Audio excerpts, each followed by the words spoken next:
Welcome to Glory 93. This is Glory 93.9.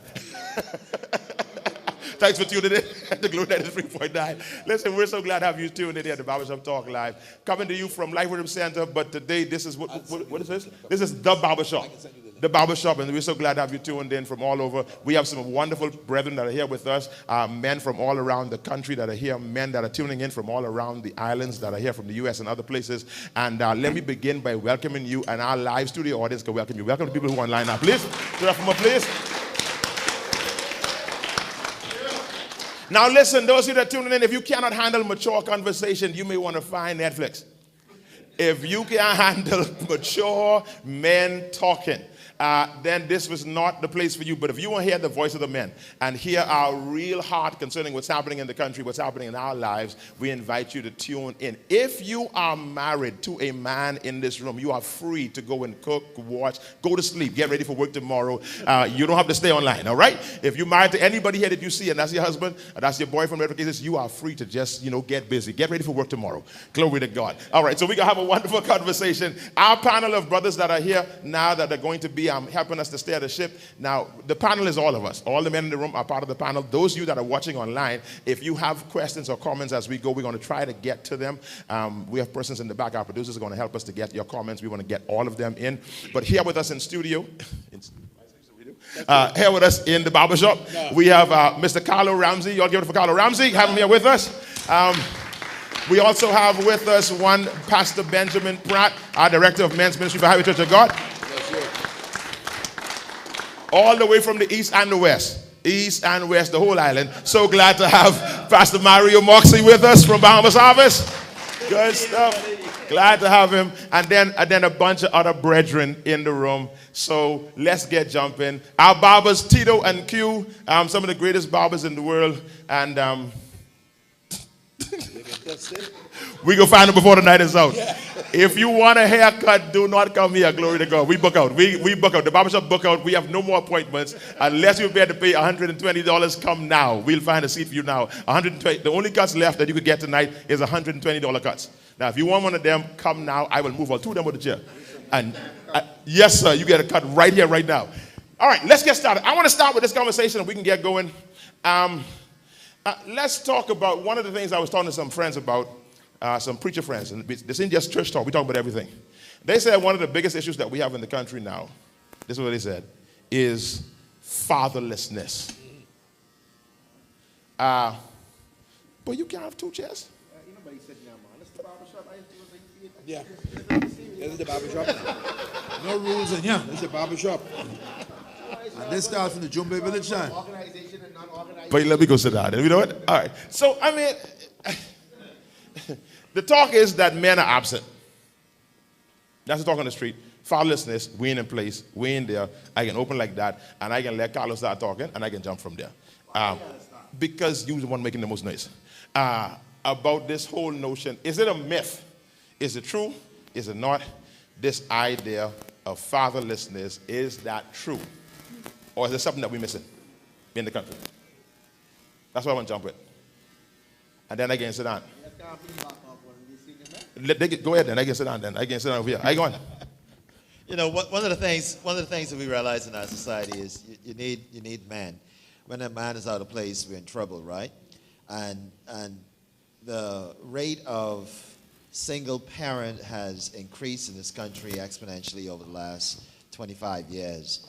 That is reason for us to be concerned, because anytime you talk about single parent, you're obviously speaking generally about the mother being in place and the absence of a father.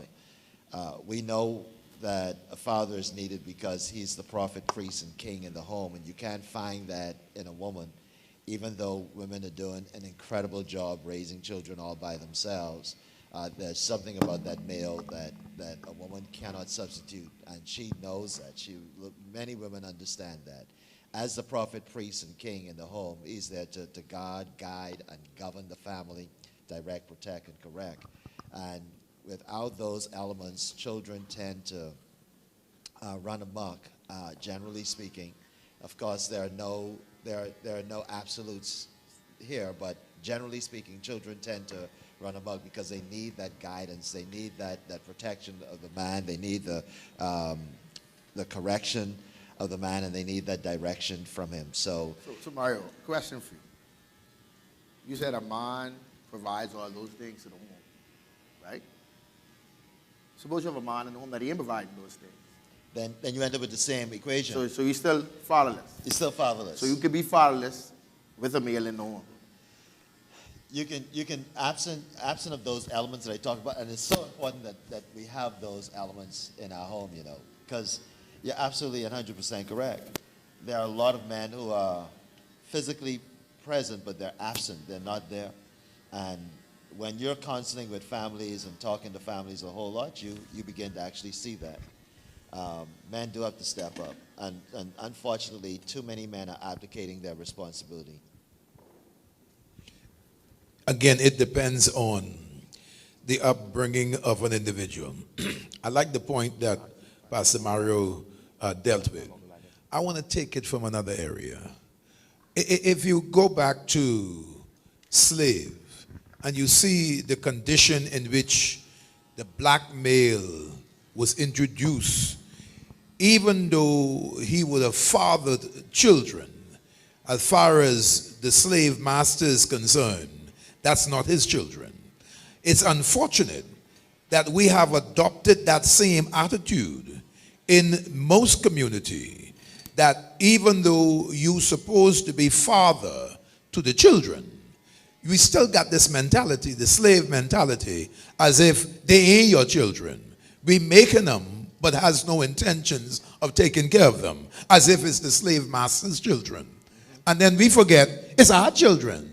It has turned now from where you were making babies for the slave master.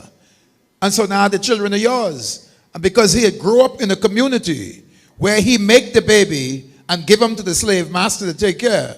So now the responsibility that's supposed to be on him, how do we learn him and teach him now? It's your responsibility. I will raise Alfred. I had it in my life. I'll tell you this.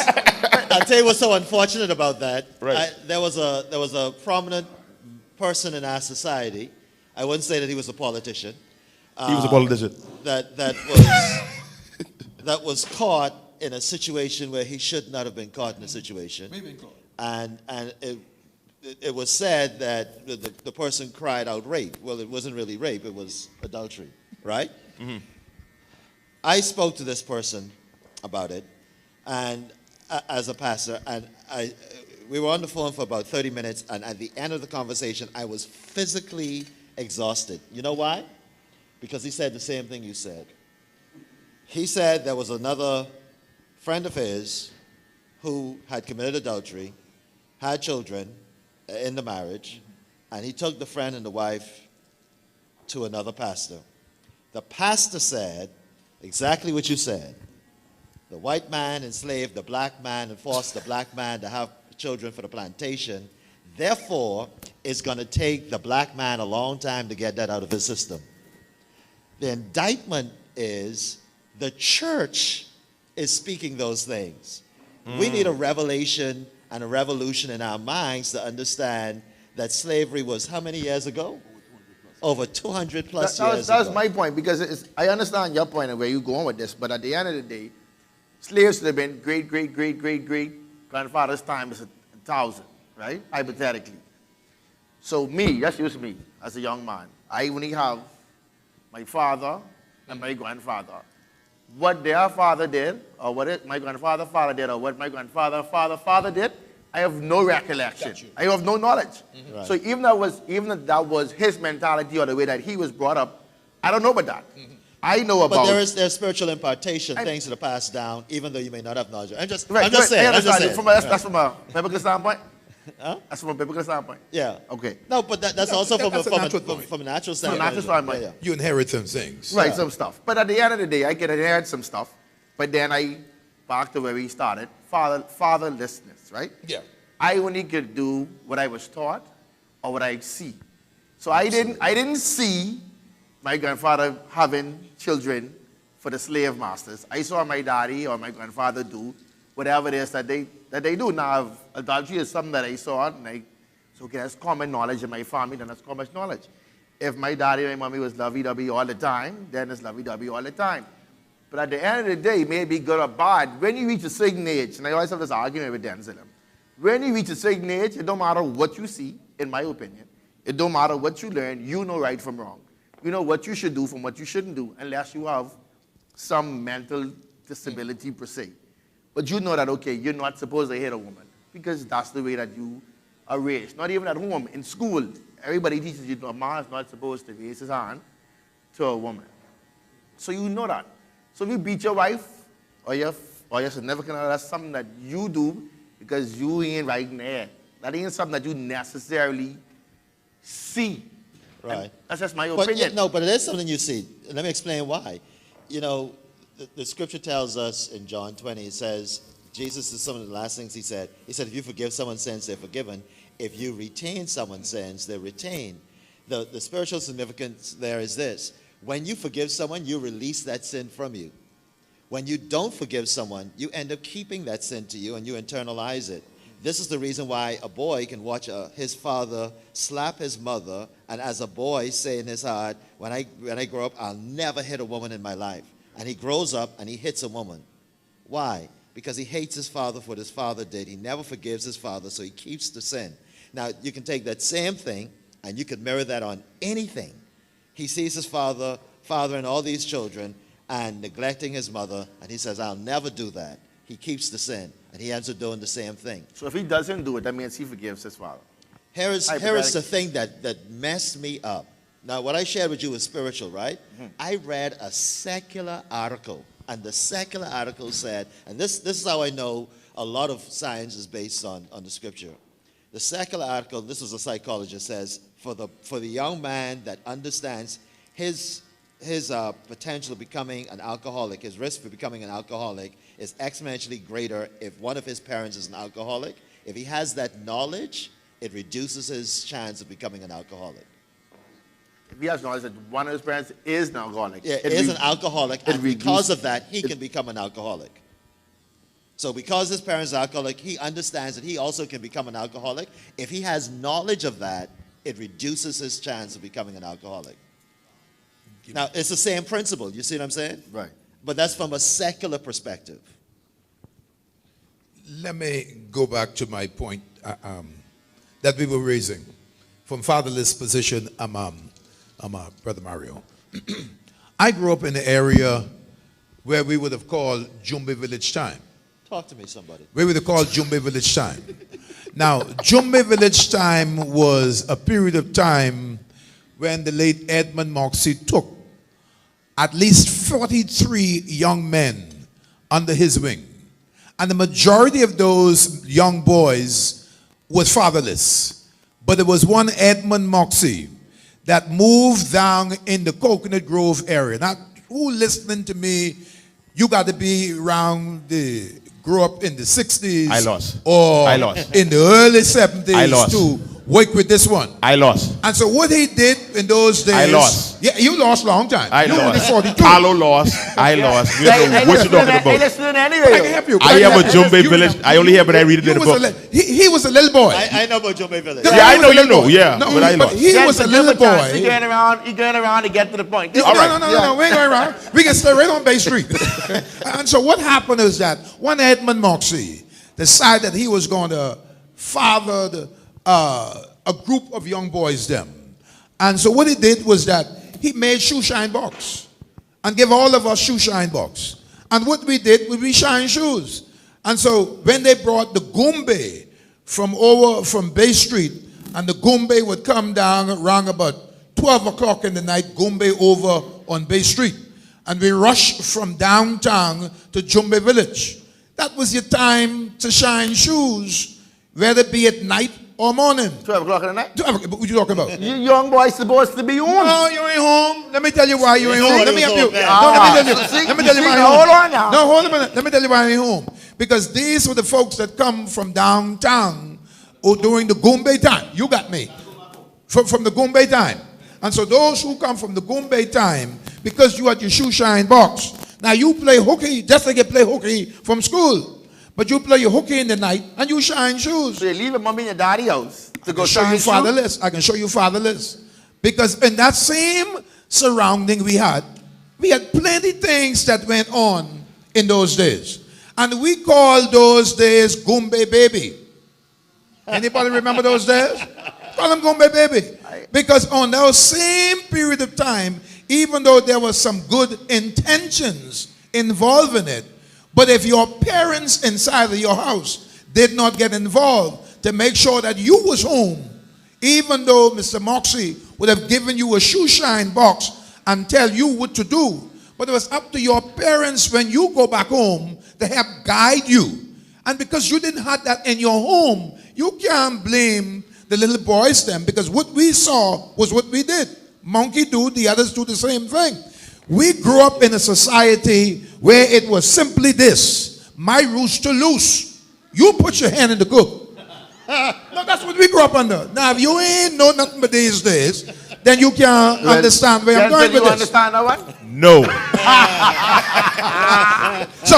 So we grew up, but when Sunday come, these same folk, we had to be in church every Sunday. So it was difficult for us to grow up as sanctified Christians in a society where they were saying, don't do what I do. Do what I tell you to do. Uncle and Ben, don't question me. Uncle Ben, you opened up something big now. Because what we hear so much, and right now, me and Carlo agree. So me and Carlo agree, so they calling us old now. Because we get a little bit of gray. Yeah. But me and Carlo was hearing this, so I know, like senior man in the front row with the socks and slippers. Senior, they telling them how bad this generation is, as though the bad in a generation is the fault of the generation. And I think that's one of the greatest hypocrisies that is out there, that we blame a generation for the ills of that generation. That's the height of hypocrisy. But what you opening up now, Uncle Ben, is exposing a culture that was created, and now you bear the fruit of that culture, but now this generation, they rude, they know manners, they ain't got no control, they ain't got no this, they ain't got no other. You exposing this thing. I hope you're ready for when your people, them, your Jumbe brethren, when they find you. Because you letting the cat out of the box. See, my thing is, if we can do You see barbershop Alfred over there, talk. you see Alfred over there laughing? No. But if we can do You see Alfred barbershop behind you, talk. because Alfred one of them Jumbe boys, he's be shining box too. See Alfred lives there. Well, They know but about I that. used to spank him under his head. Well, those days. Mario was too young. He ain't know. see- But I know, but Alfred Williams behind you. Mario mother used to teach us how to sew and thing. So while Mr. Moxie was busy with teaching us how to play the concertina, his mother would have had a stall in the booth in the shop, and it was her who teach the young girls them how to sew. Right. So it was a family, the Moxie family, that actually fathered the Coconut Grove area. And so when Moxie going BDP, I go BDP. But Denzel, what you said, if you look at it, right, every generation they say that about. So your father probably say your generation was different and or worse than his, and so on and so forth and so on and so on, right? Right. So like it's something that you can't run from. See, everything come back full circle. Once again, it's my opinion. Right. Comes right back to fatherlessness or lack of parenting. So what Jim could get away with in this daddy and this mommy house, she ain't gonna get away with it in my house. I rule different. Right. I mightn't be stern, but I have rules and regulations. He just might not have any. Right. So because he can come out and he can see you and he can say, yeah, boy, and my child can come out and say, yes, sir. That's the difference. So you could have both parents, you could have one parent, you could have no parents. Whoever is raising that child is a mother and a father to that child. Whoa. But like You say whoever's raising that child is a mother and father, you're going against what Pastor Mario said. listen, I go right now. Right. I understand what he said. I understand what he said as far as the man being a home and what he provides. Right. Right? So what do you do when there is no man? So let's say let's say that this is a child and a mother and the father died. Right. It's not he didn't want to be there, but the child still goes up without a father. The mother now has to try to do her best. I'm not saying that she could replace the father or whatever. Like I can't replace a mother. I don't know certain things. I'll have to read certain things and know certain things. But to that child, this is my parent. This is my parents. So whatever she or he, be it mother or father, instilled in that particular child is what he or she is going to take along with them along their life. Correct. So it goes right back to like the generations in bad. It's the fact that you have younger children having children, and the things that matters to the older person doesn't matter to the younger person, so they wouldn't still, not all, but some. Once again, like I like to say, that's my opinion.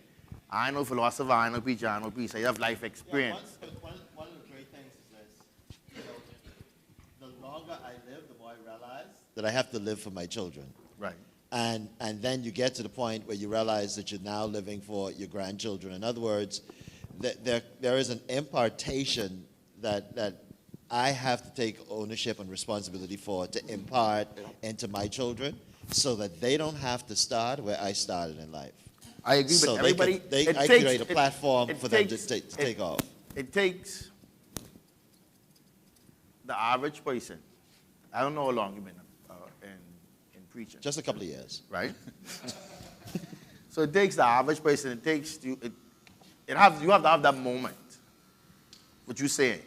You have to have that moment to say, okay, Correct. well, hold on. Correct. It ain't about me no more. I'll use me for example. I had, like Dancy like to say, I had 1 million jobs. I thought you said you had 1 million children. No. I had 1 million jobs. I had plenty jobs. Plenty jobs. As of we go 1,000,001 now. Right? Plenty jobs. Some jobs I was making good money. Some jobs I was making okay money. Some jobs I was making no money. When I had my first child, my daughter, I took a job making $200, climbing roofs and pulling wires and cables I knew nothing about, just so I could be able to provide for her. Very But good. that was my moment for me. The fact that seeing that my daughter was born, that was my moment for me. Yeah. Now, somebody else could see their daughter born or their child born, and that might move them that way. It might be a moment when the child 6 months, a year, 2 years, and they could share a moment, and then you realize, well, you know what? This is my time. So don't click for everybody all the time. No. It should click sooner for some people. And we hope it does. But then and here's the other side of that coin. When you talk to mothers, you realize that for women, it kicks in faster. The moment a woman is pregnant, her whole world changes. Generally, for most women, they begin to think about their relationship. They begin to think about the circumstances. If she is unmarried, she thinks about everything. The person she's with, whether this is the person she want to be with for the rest of her life. They begin to make these amazing decisions the moment they understand that they're bringing a child into the world. I can't tell you how many conversations I've had, and then how many times I've seen it. Women at pregnancy begin to gravitate towards the church. And fortunately, it's happening in this generation to some degree because they grew up in church. They want their child to also grow up in church. And that becomes the impetus for them finding their way back to church. You're absolutely correct when it comes to males. For some males, it happened. For the majority of them, it doesn't happen. And the reason being is because when you're having children outside of the context of marriage, most men are not there to take responsibility. To them, they sow the seed there, or what is that term you use? Rooster in there? The rooster. They went into that. The rooster was loose in that pen, and then in that pen, that's all he's doing. But it doesn't happen for men the way that it happened for women. Why? But you're absolutely correct. Why you feel it doesn't happen for men the way? I mean, not to say Let me throw this in there. voices women. Carlo, But Carlo, let me cut you off. This is Barbershop, so I cut you off. You're talking Go ahead. Do You're your talking long thing. anyhow. You're only 3 all inside Barbershop. do you think? Thanks.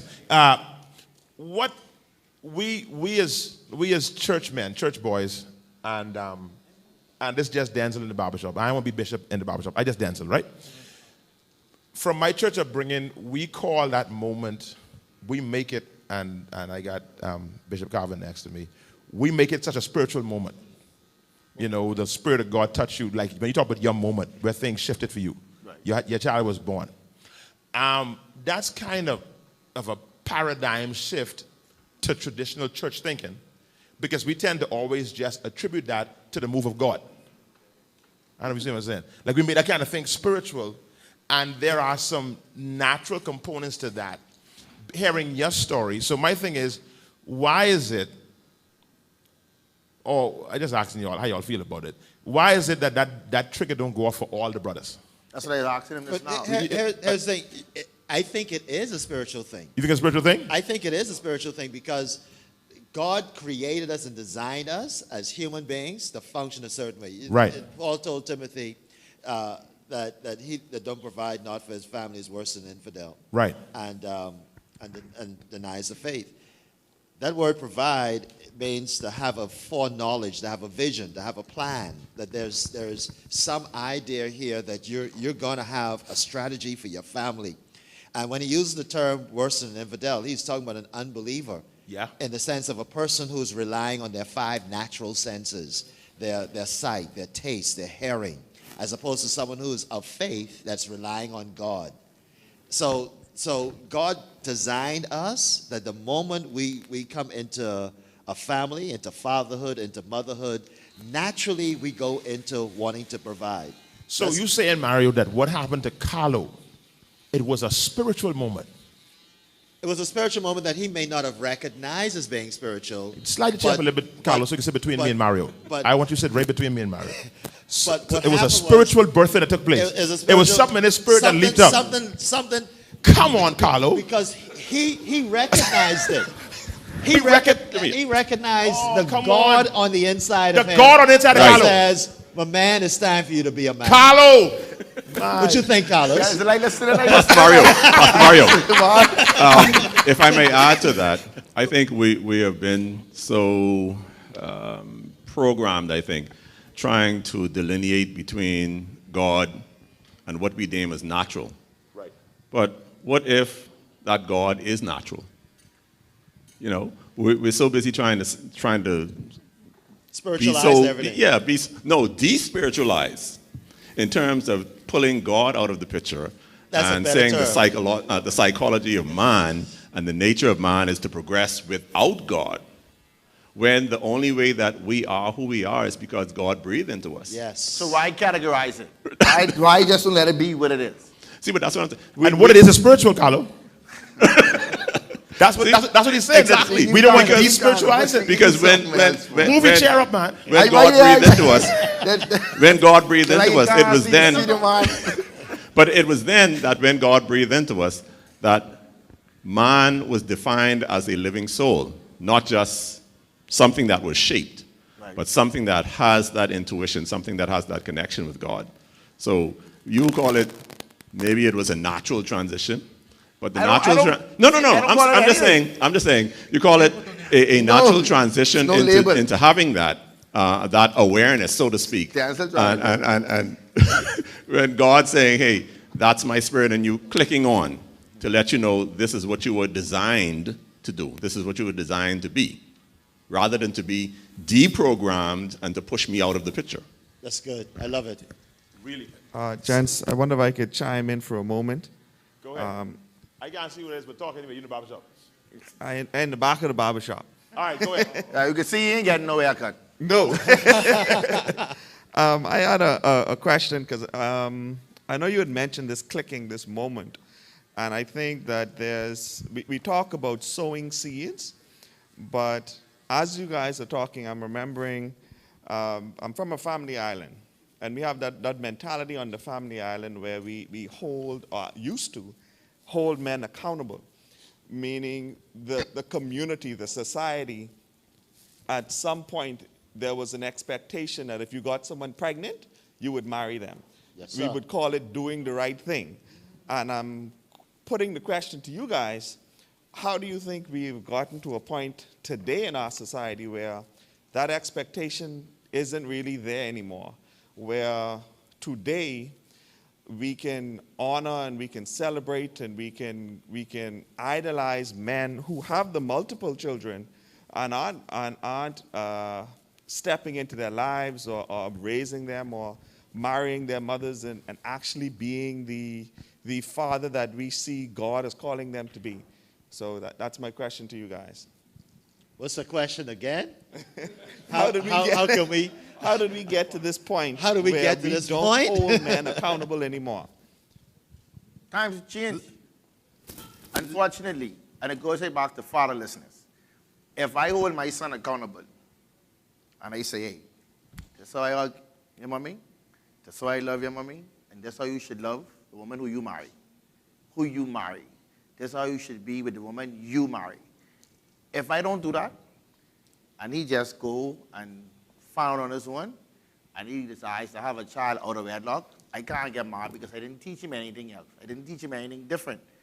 So that's how we got to this point. You have fathers who have kids with mothers, and they don't get married, and they have boys, and boys grow up and realize that my daddy had me with my mommy, and they wasn't married, so I could do it, and the cycle continues unless he sits him down and say, listen, what I did with your mommy wasn't the right thing to do. Don't do it the way I do it. Do it the right way. So if those conversations aren't hard, you can't expect it to be no different. It's a matter of everything goes right back to teaching and talking and having the conversations. If we don't teach, if we don't talk, if we don't have the conversations, nobody will know better. Nobody can do better. There's also this element, too, and I like what you said. There's also this element of when you think about generations. My generation, for example, when I grew up, I always wanted to go to Disney. My parents never took me to Disneyland. Mine either. And the reason why they never took me to Disneyland, not because they didn't want to, they just could not afford to do it. So now, my wife and I, the first opportunity we had, we took our children to Disneyland. And did you go for them or you went for you? I went for me and I went for them. But here's the point I want to make. The mentality of us as parents, this is systemic through my generation. My generation, we grew up in this country where we didn't have a lot of the privileges. Now we've come into some means and we're able to afford some things, so we want a better life for our children. Our life was not sour, you know. We just didn't have, we didn't have all the whistles and bells. Yeah, we had all the necessities. But now we want our children to have it. Now that we were able to give it to our children are growing up completely different than the way we grew up. They're thinking different. Right. We're now able to give them all devices. So we're helping them to disconnect from us to connect with other people. Right. Yeah. So now their whole worldview has been radically changed. Have you ever noticed this generation coming up that there is, and I'm going to say this and it's going to sound so anti-Christian, right? But there is such, their umbrella, their tent is so wide that they accept anything and everyone. It doesn't matter.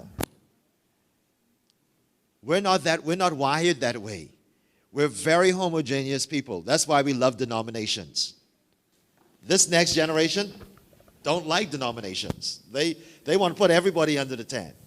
Now, I'm not saying that loving denominations is terrible and not loving denominations is terrible. I'm just saying it's different. Right. So to answer the question, it all boils down to every generation tries to make it easier for their children, and in so doing, we not only make it easier, but our whole philosophy changes. And as a result of that, I don't, you know, my parents got down on me, made me do this and made me do that. I'm not going to do that to my children. That is systemic throughout societies. So now we saw where this one girl, she got a child out of wedlock, and man, her parents beat her. Everybody ridiculed her. There was judgment on her, and so now that we are the parents, we ain't gonna do that to our children. But this is systemic throughout all the societies. That's the reason why we look at that and say, you know what? Yeah, that's what our parents did. Our parents had shotgun weddings. I ain't gonna pull out my gun for that fellow. But you see the point I'm making? No. But to add to that, though, not only was there the issue, I think we kind of looked at how that was accepted. Then you're talking about from the island aspect, how it was accepted in the island aspect. When we look at our involvement now, and as Pastor Mario said, that we of this generation or generations following say that we're not going to beat our child, we're not going to punish our child. We miss the fact that when we withdraw from them, that we actually withdraw teachable moments. We withdraw discipline, and we assume that because we don't punish them in the way that our parents perhaps or grandparents punished us, that we hold back from them now, the discipline. We don't talk to them. We don't sit down. All of that was part of the process.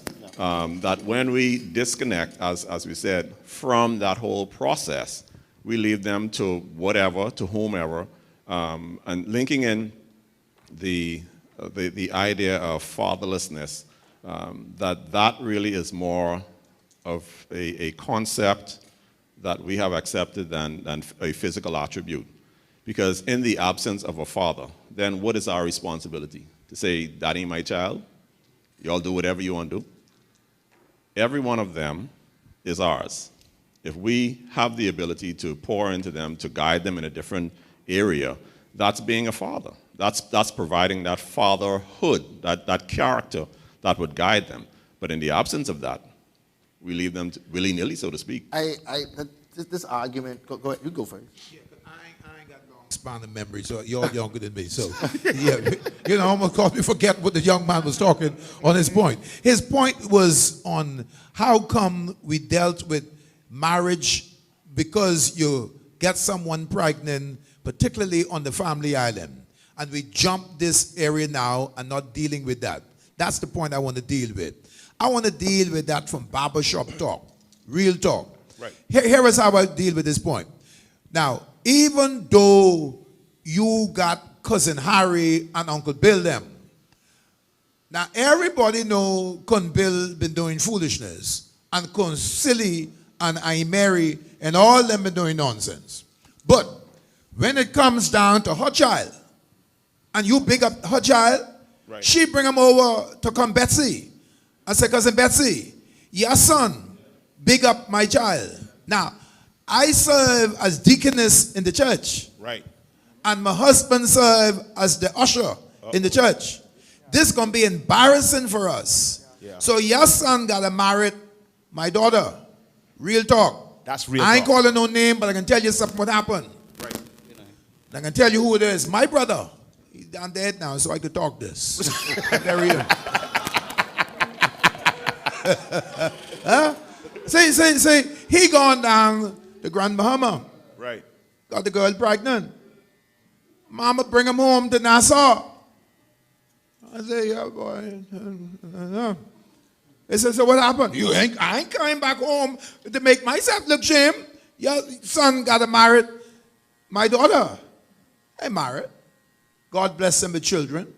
And this, I buried my brother some years ago. Yeah. But the fact of the matter is, her daddy bring her to Nassau. I say, embarrassed, I ain't going serving in the church.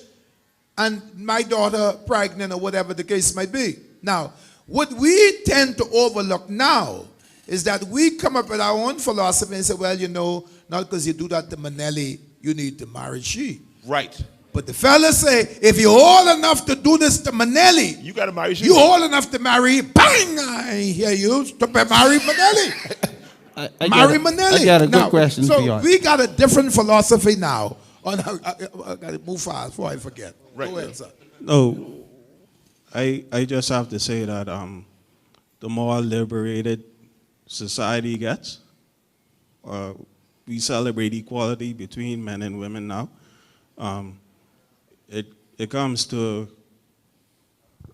women give access to sex, and men give access to relationships. So we can't force ourselves on women. So all us have to be accountable, men and women, when it comes to marriage. Because marriage, society doesn't value marriage anymore. And it isn't required anymore especially from women. Because when a man approaches a woman, he could come with the silver tongue and then she gives him access, but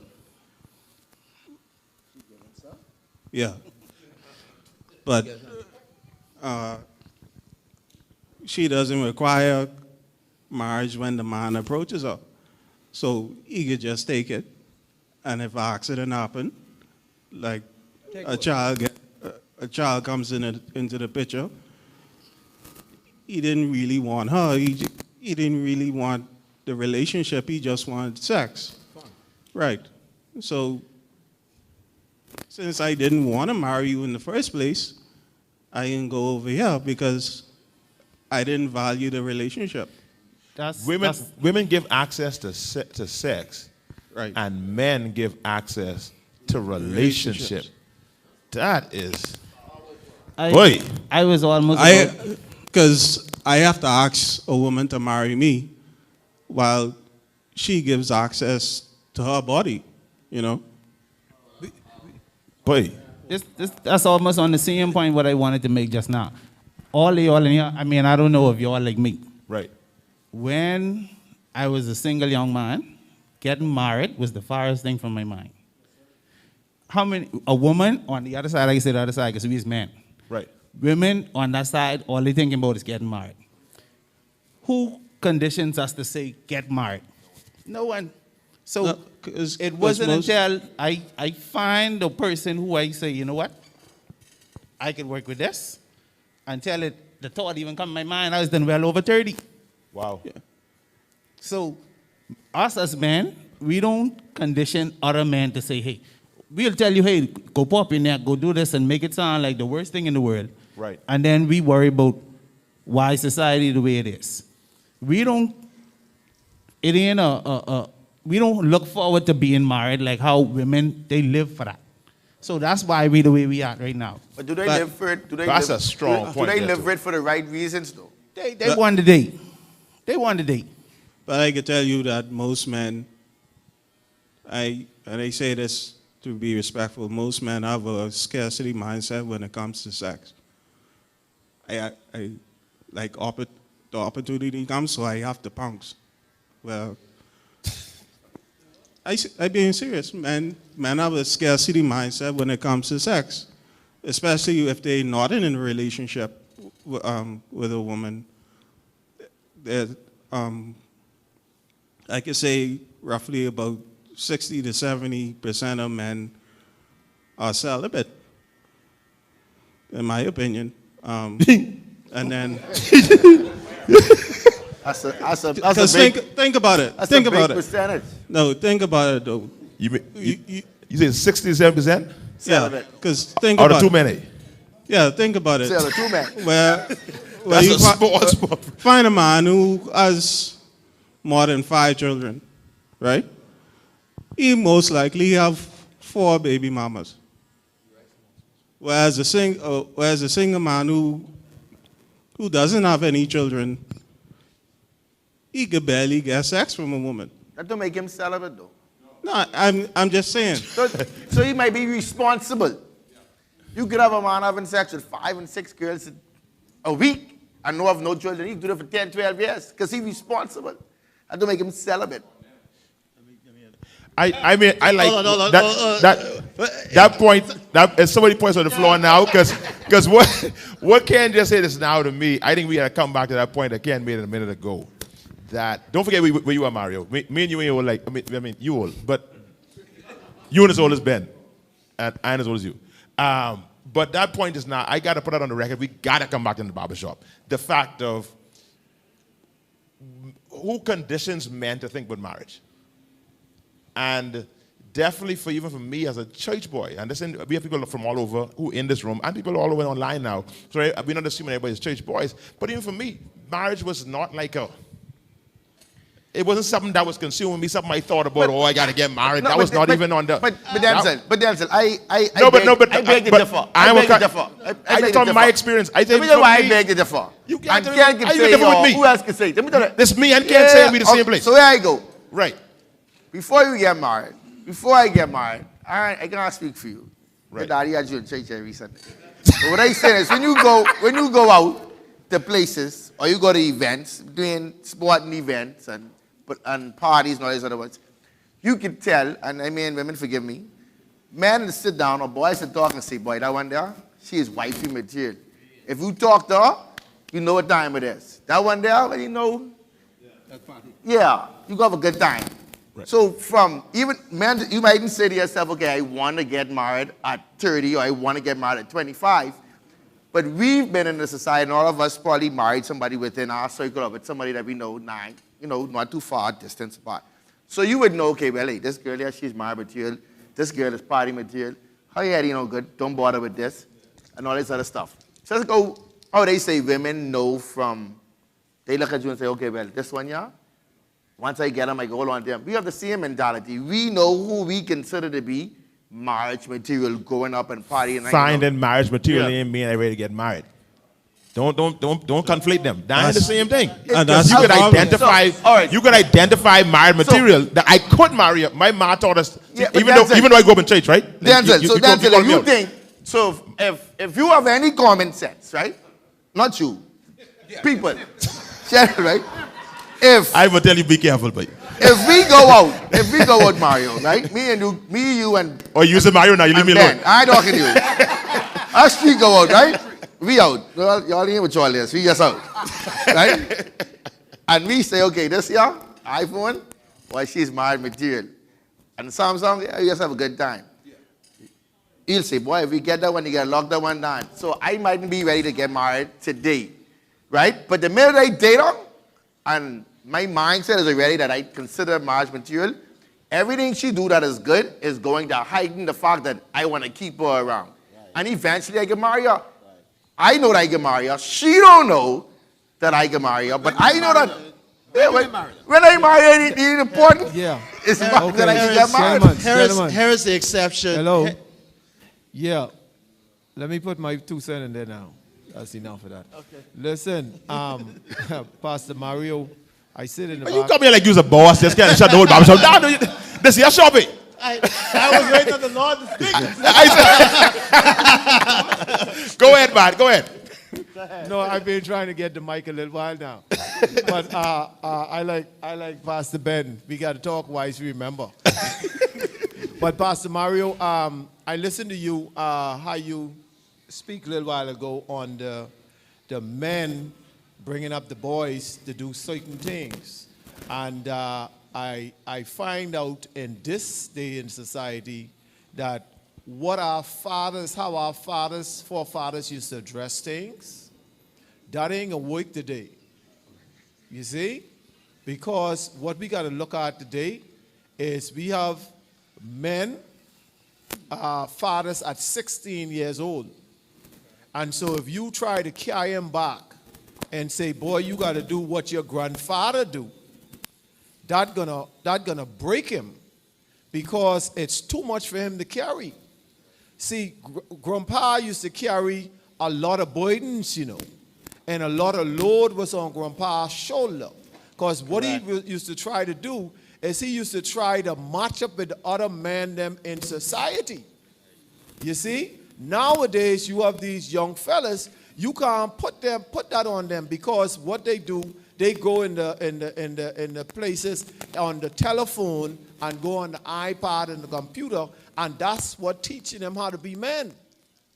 You see, so we can't teach them. Say, well, listen, man, you have to choose this woman today. Other than that, you're gonna do something else. No, we gotta let it play out. Our job is to do is to try to steer them in the right way. You see? And a lot of that goes right back to the point that was being made. We impart to our children, right, whether it's intentional or whether it's by default. In other words, there's no rhyme or rhythm to it. Right. We're still imparting something to our children. Exactly. We still have a mindset that we want our children to have a much easier life than us. That's pretty much the bottom line to everything that we deal with. Mm-hmm. I don't want my children to grow up with the hardships that I had, so I'm going to work hard and make it better for them. Right. So now I went to public school, they're going to go to private school. Mm-hmm. We used to, growing up, we had chores to do. Right. My father, I was talking to a couple about this last night. My father sent me outside to cut the grass. He ain't never showed me how to cut the grass. No. He just said, go cut the grass. Mm-hmm. I had to go cut the grass. Right. So I did that to my son. Go cut the grass. Mm-hmm. And he looked at me like, what? Mm-hmm. What exactly my point. I don't do that. Now, the reason why I don't do it is because I didn't grow him up to do that sort of stuff. Exactly. I always had someone out there cutting the grass while he was laying inside. Mm-hmm. Why? Because I wanted him to have an easier life. Right. I'm saying that the fault lies not with our children, but it lies with us. Amen. And every generation makes it, we think that we're making it better for our children, but we're making it worse for them. Right. And with that comes the erosion of moral principles and values that has just continually slipped through the cracks. So, of course, this generation, they don't look at marriage the way that we did 2 generations ago. Marriage is optional. We could cohabitate with one another. And there's nothing wrong with that. No one is frowning upon that anymore because it's now all accepted. When people did it, we judged them. And I mean, when I say this, you know, understand where I'm going. We looked at them and says, oh, you shouldn't be doing that. So we're not going to make it difficult now for this next generation. And you should see the generation that's coming after this. So things is going to continue to slip in society. That's primarily based on the fact that we want it to be better for our children. You don't want your children. Right now, I can tell you, you don't ever want your son to have to go out and work and make $200. No. Exactly. So you can do everything. You can send them off to college, and they can go to college. They can sleep in the dorm. They can get an education. They didn't work for the education. You paid for it. And at the end of the day, everything is handed to them. Not everything. Not in my house, but I understand your point. Yeah. Generally speaking. Generally speaking. Yeah. No, I understand. Go ahead. Give me this point again. If you look at comparing one generation to another generation, I think Brother Williams was talking on that line. If you look at comparing one generation to another generation, I start off by talking concerning what we did in secret and what we hide. This one doing it, the next one, everyone knew what was going on. I start off by that area. What I want to conclude with, however, is that the moral fiber has deteriorated so much that we only have a fine, thin line to go by. And for some of us, because this is a new generation who did not see or know the principle of what Joseph did, spiritually speaking, in Egypt. This generation do not know anything about hardship. This generation don't know nothing about that. You was talking about making $200 when you start working in one area. I made $40. So help me. I made $40. And I made do with what I made with $40. Your 40. On that same $40, I paid my tithes. Your 40 might have been 400 today. Shillings and pence. No. I paid my tithes, and the rest of the money went to penny saving bank. My ma put the money in penny saving bank for me. Now, these cats that don't was know what something. penny saving bank They know is. what penny saving bank is. That was a bank on Market Wolf. Street. One was on Market Street, Market Street. and then they had one on Road. Ross Corner. Wolf Road. Yeah, I read about that in Bacon of the Bahamas. All right, In you high ain't school, going all in the Bacon of the way. Bahamas in grade 5, we had that inside. But Harris, you said something just Academy. now. The generation, my grandparents' generation, which was a very firm generation, they did a lot of dirt. Oh, we come into that. They did a lot of dirt, and it was hush-hush. The children today understand exactly what they did because they could figure it out. All they got to do is look up the tree. So the difference between now and then is then their children wouldn't say anything. Today, everything is accessible and is posted on social media. They have access to it. So when you now, because they're now empowered, so when you say, oh, you shouldn't do that, they can say, well, Grammy did this. So and so did this. No, we are aware of what you're saying. My point that I'm making here is that there was a generation that were able, whatever they did, they still made sure that you went to church. This generation do not go to church. They don't take their children to Sunday school. Right. Whereas we were made to go to Sunday school, even though our parents them might have been doing wrong. And that's the point I'm making. This generation see that as hypocrisy. Absolutely.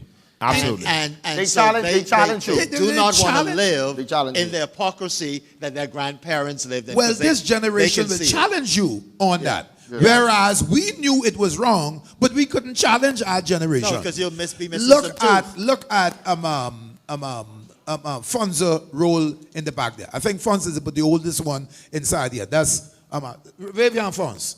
Fonz is the oldest one inside here. Now, Fonz could not challenge his father on nothing that his father did. His father would have slapped him with the oar.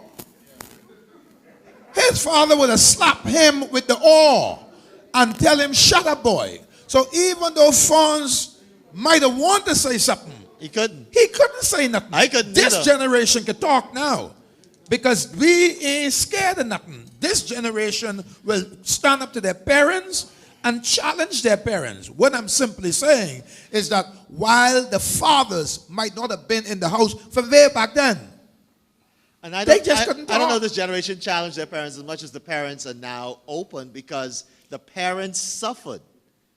We suffered because we knew what was going on and we knew we'd get knocked in our mouth. So we said to ourselves, when it's our turn, when it's our children, we're going to allow our children to speak their mind.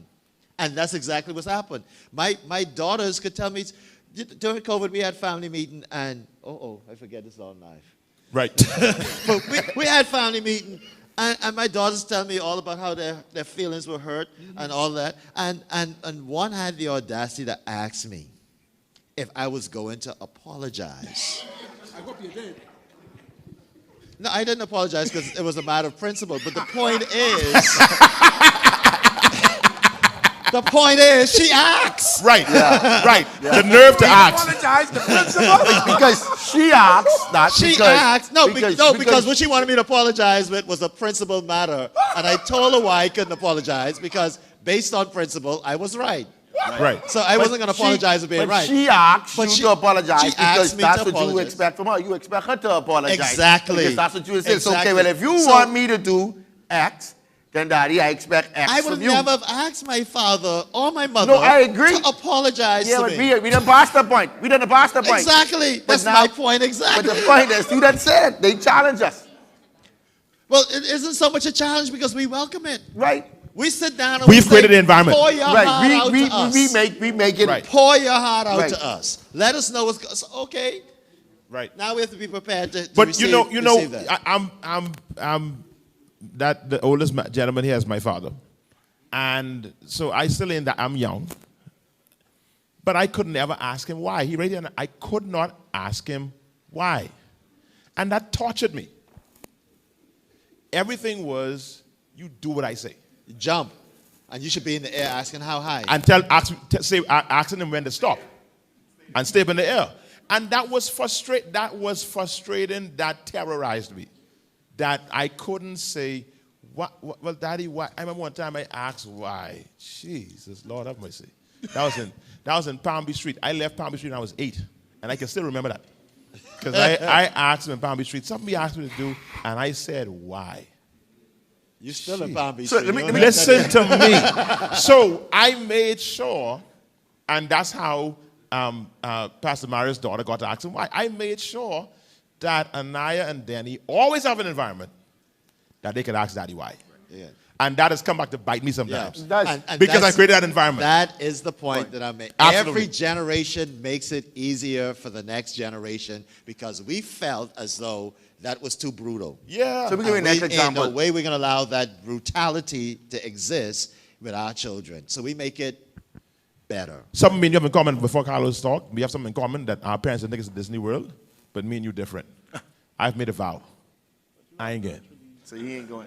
I ain't carrying my children. I ain't getting. I'll pay you when you go in again, Pastor Mario. I will send my children. I'll pay your way and their way for you to carry on Disney World because I ain't getting. Because I ain't been just Disney World and I against the mouse, the dog, everybody. You petty. You I petty. ain't getting. I petty. You petty. My children that's yet to go to Disney World. When we went to Orlando, we went to the Holy Land Experience across the road. I said Bless I your ain't heart. going. Oh, I you ain't petty. You going teased to them like that? Disney World, and so I can let them know when Pastor Mario going again. I said I never. They can Pastor- come with me. They Yeah, can come because I with ain't me. getting. So let me give you an next example of how Right. things change. Like you said, like just say for example, growing up, right? When adults congregate, family members congregate at the house, the kids used to be somewhere where you not around adults, and you're not supposed to be heard Yes, or seen. or seen. So you go in the room and you know that you're supposed to be in a room or in the front room area away from the adults, and you wasn't supposed to be heard or seen. Now, when we don't see or hear a child, It's a problem because they consume. Right. So now we want to see what they doing, what they watching. Is it appropriate? Is it not appropriate? This and that. That's another. Just giving you another example, like how generations have changed. Now we now concerned when we don't hear them running up and down and making noise. We concerned. But when we was growing up, running up and down and making noise was frowned upon in a setting where adults was congregating. You know, you just open up another can of worms because these devices here. One of the things that I don't like to see is you go out to a restaurant and you see families and they have the little children with a device on the table.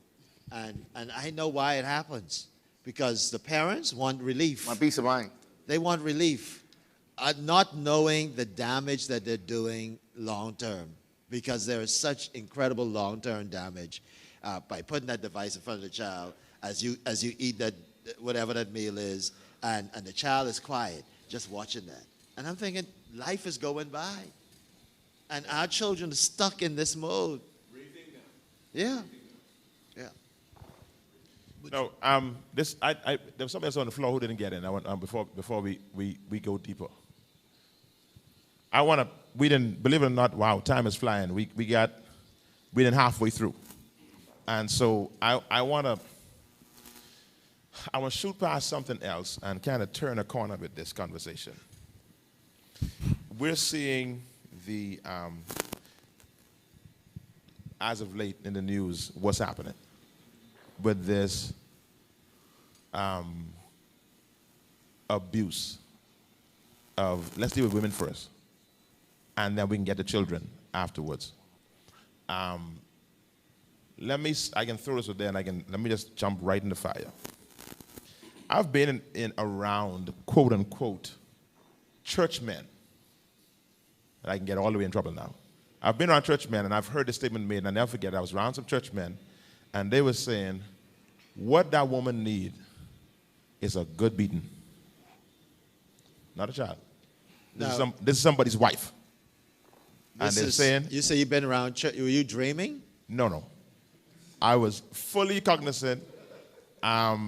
Intoxicated, you said?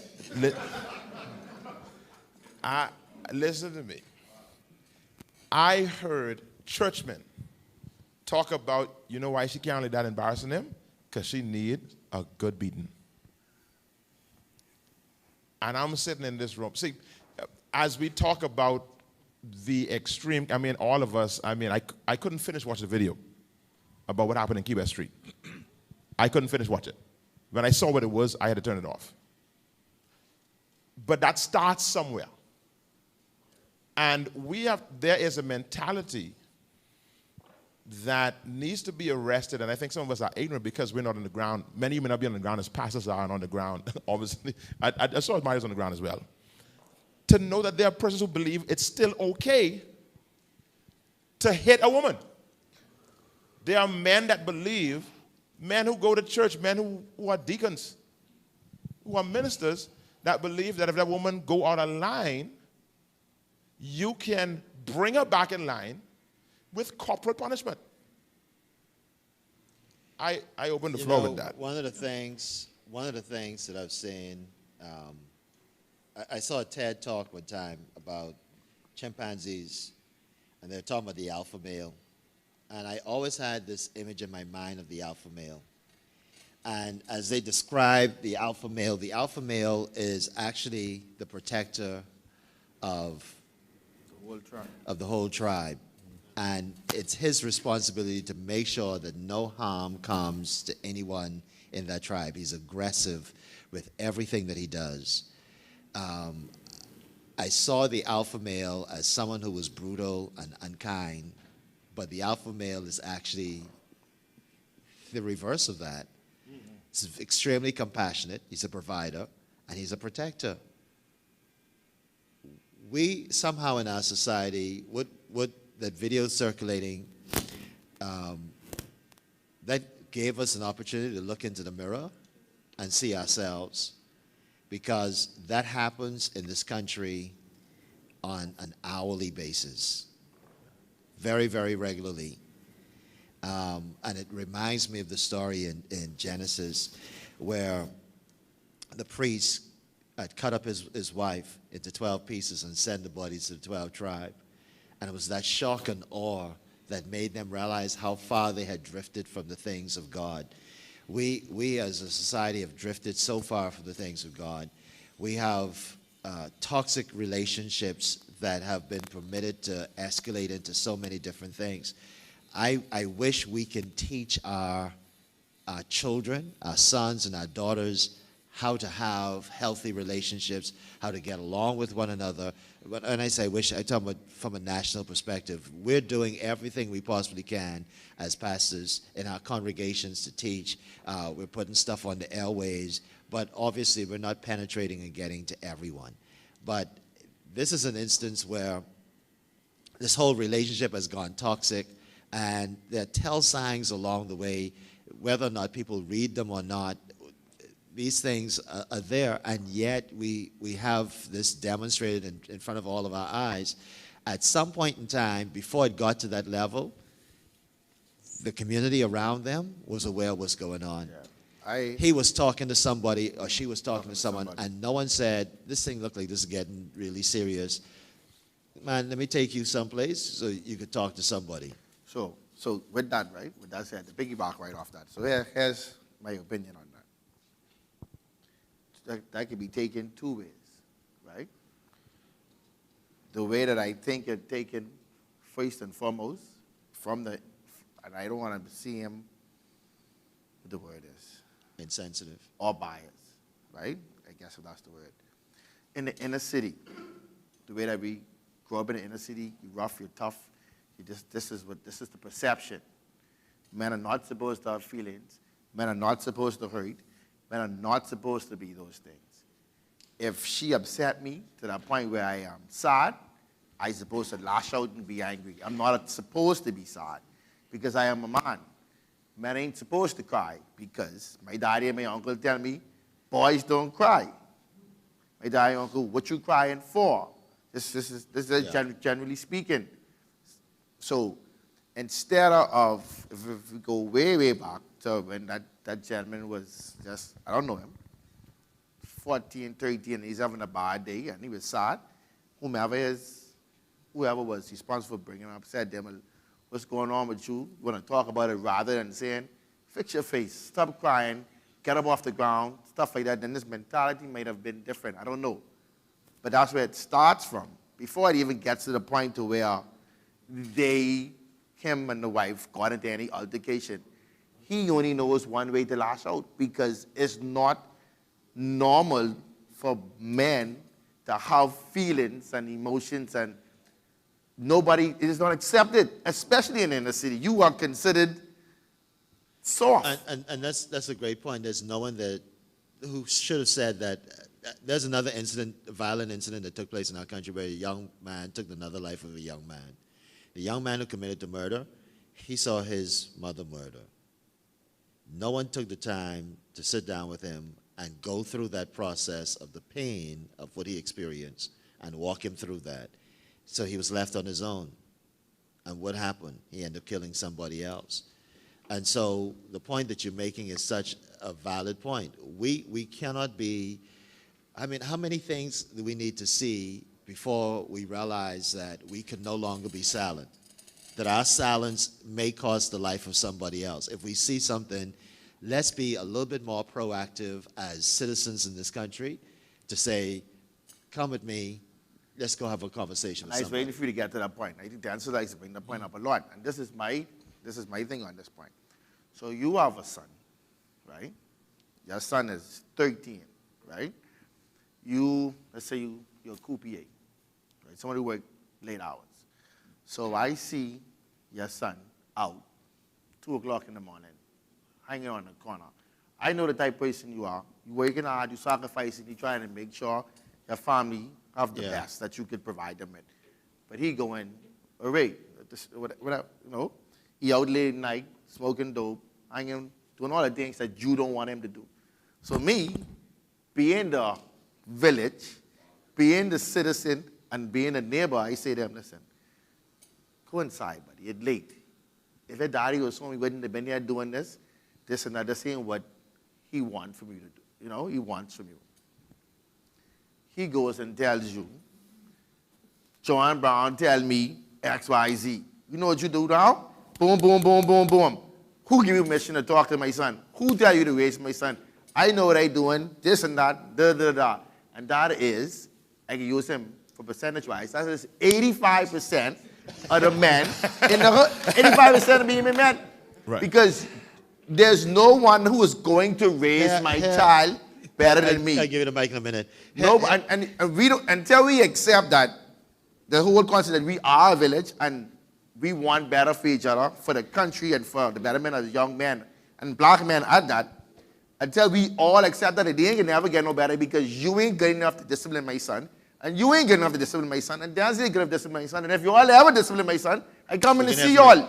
But this is all part of conflict resolution, you know, because if I grow up and I know that's the mentality of the people I around, I got to now figure out, and it shouldn't be my responsibility to do it, but somebody has to step up to the plate. And that's all that I'm saying. Somebody is saying this that can step up to the plate and say, okay, here's a father who may be a little difficult. So I can pull him on the side. I can probably take him out to lunch. I can say, man, how's everything going?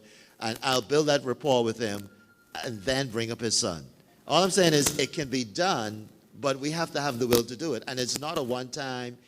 This whole idea of the village, we look at the concept of a village as a one-time thing, you know, like I can stop him this one time. But this is like a lifetime. This is building a relationship from start to rest of your life. And relationship, the one thing about relationship, what you describe was a transaction. In other words, I see something, I can go deal with that. No one is authorized to deal with something, especially when it comes to disciplining a child, if you don't take the time to build a relationship. We see that not just in that kind of a scenario, we see it in our own family.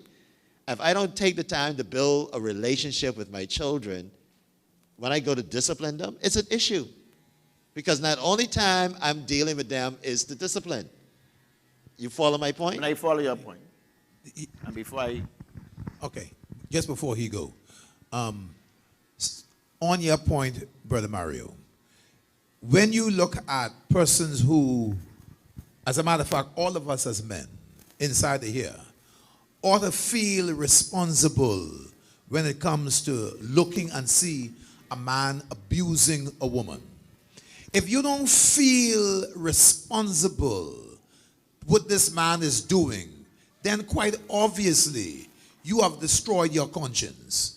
Because whenever you see a man beating a woman, you as a man, a protector, should be able to realize that these hands were not made for that particular purpose. And so as men in this environment, and I heard Bishop start off by saying, churchmen engaging in these activities. Now we can't stop people from coming to church. So we got the good, the bad, and the ugly all coming into the church. But so we have not drawn any line as to who could come in. They will all come in and give them right hand of fellowship. It is the unfortunate thing that we got folks who has no consideration for woman. And they will abuse they'll abuse their parents, and when they get married, they'll abuse their wives. We need to, when we see this type of activity, we need to nip that right away. Here's the point. If one woman can grow up 5 and 6 children, how in the world 6 of you can't take care of one woman when she get old? We got to joke in old folk home. Stop me right with this picture. So if one woman raised 13 children, all these boys and girls she got, and now she old, and we put an old folk home, what we expect for the other generation to do? It get worse, not worse and worse as each generation come in. We start off with the miniskirt in the 60s. We started off with belt bottom and miniskirt. Now these days, mini nothing. You ain't got on nothing. No, I can be real. This barbershop, is this the barbershop? This is the barbershop. All right, then let's talk barbershop talk. Right. You right? What I'm saying is that we started off with mini skirt. Yeah. These ain't got mini. We ain't got nothing on now. So we using material now what you call see-more material. You know see-more material? See-more material means you see more than you don't see. This barbershop talk. If we can talk real, let's talk real talk. I could be Christian, but we won't be able, when we leave from here, to examine the facts that we see in our society. When I went to school, we used agua starch and starch our shirt and make sure that they were properly dressed, and you put them inside your pants. If daddy catch you with your pants out of your shirt, out of your pants, you get slapped in the back of your head. Point of interest is that everything done throw out the window now, and nobody got no privacy no more. And so we listen to what Carlos is saying. I mean, he's drawing such great point from the perspective, from the natural perspective. And I thank Pastor Mario because what he's drawing, he's covering it from a spiritual perspective. I deal in barbershop talk tonight. Uncle Ben, you made a serious point, Dwayne. I see you, Dwayne. But you made a point and you going past that dead fast. You talked about how culture is set. Because you said that woman take care of them 6 children. Mm-hmm. And now the 6 children have this woman in an old folks home. And I don't know if we missed that connection. You just made this now. That connection to how you said these hands were made to protect the woman. To nurture, to be there as protectors, to cover that alpha male concept. And that mere action of putting her in an old folks home, that's already setting a condition for the grandchildren and the great-grandchildren. And we don't see these things. That is so powerful what you said, because we don't see how these things contribute down the road, and there's this snowball effect that we don't see. Hold your point. See, and what we hold miss, on, because you can say it. You can say it. I can say. Okay. What we miss is that we miss the knowledge these old people bring around the table, because when they sit around the table, look at France. France is what now? France 81 now. He talking for himself. You see, him sitting there around the table. Yeah, you see, no. France is about 81 now, right? France is about 81 now. Yeah. What we miss is the communication when France come around the table and France could talk to us. The impartation. Here's the other thing. What we also miss is when it's our turn, because if God grant us long life, our children can do the same thing to us. Absolutely. Because that's what they saw us do to our parents. Yeah. So now that becomes the new norm. Impartation. Something you want to say something? So on? The point I wanted to make was 2 things came to mind. 2 concepts in society in terms of that young man and other situations like that just are horrible. I couldn't watch the whole video either. And one is shame and one is dignity. 2 elements I think that society seems to have lost. And we think shame in a negative way, but I think there's a positivity to shame in that those of us who have our relationship with our co-workers and whatnot, when we hear them talk the way they talk, hear the things that Bishop may be in a position to challenge the churchman who we heard said what he said, but we've got to challenge our friends. And even worse than challenging them, we've got to shame them into knowing that what they're doing is not right. What they're doing is not respectable, and there's no dignity in it. There's no dignity in putting your hands on a woman. There's no dignity in bragging about who all you sleeping around with. And ain't no dignity in that. I mean, it's boastful, but that's another trend of thought in terms of who's saying the narrative of what a man should be. Right. I think the church used to have it, but I think media, culture, are sort of taking over that narrative now. Now it ain't no shame in sleeping around, ain't no shame in shacking up, ain't no shame in having 4 kids and 5 different women. There's no shame in none of it, because we've given them a lie. But that's what Uncle Ben say. Those things are going on from time, right? But let's move back to the other point. I don't know the man, right? And I'm no way condoning what he did. No way. I have 2 daughters and a wife and 2 sisters. So I know a lady. So I don't condone that at all. Right. However. You mean mother, right? Huh? You mean mother, right? When I say old lady, I mean me. Yeah. Just to make sure I know. I know American. Yeah, don't put that on me. Don't put that on me. But here's my point. To go back to what Mario said, right? It was missed. It was missed by family. It was missed by friends. I don't think no man, maybe a man that hits a woman or a man that does not hit a woman, wakes up today and say, I'm going to stab this woman and I'm going to roll over her. He got to that point. Exactly. And once again, I'm not condoning it. And he got to that point because it was missed. If we, as fathers, right, I hear Mario said he have a son. I know Denzel has a son. I have a son. I know Sport have a son. When your son fall and cry, and Uncle Ben get sons, many sons. You know what I ain't getting at, right? When they fall down and cry, it's okay. All right, you hurt yourself. Okay, cry. You feel better. Let's move on. We have to let him show it's okay to be emotional. You know, as we grow, we can not control it, but we can contour it to say, listen, this is something that you cry for. This ain't nothing for you to cry for.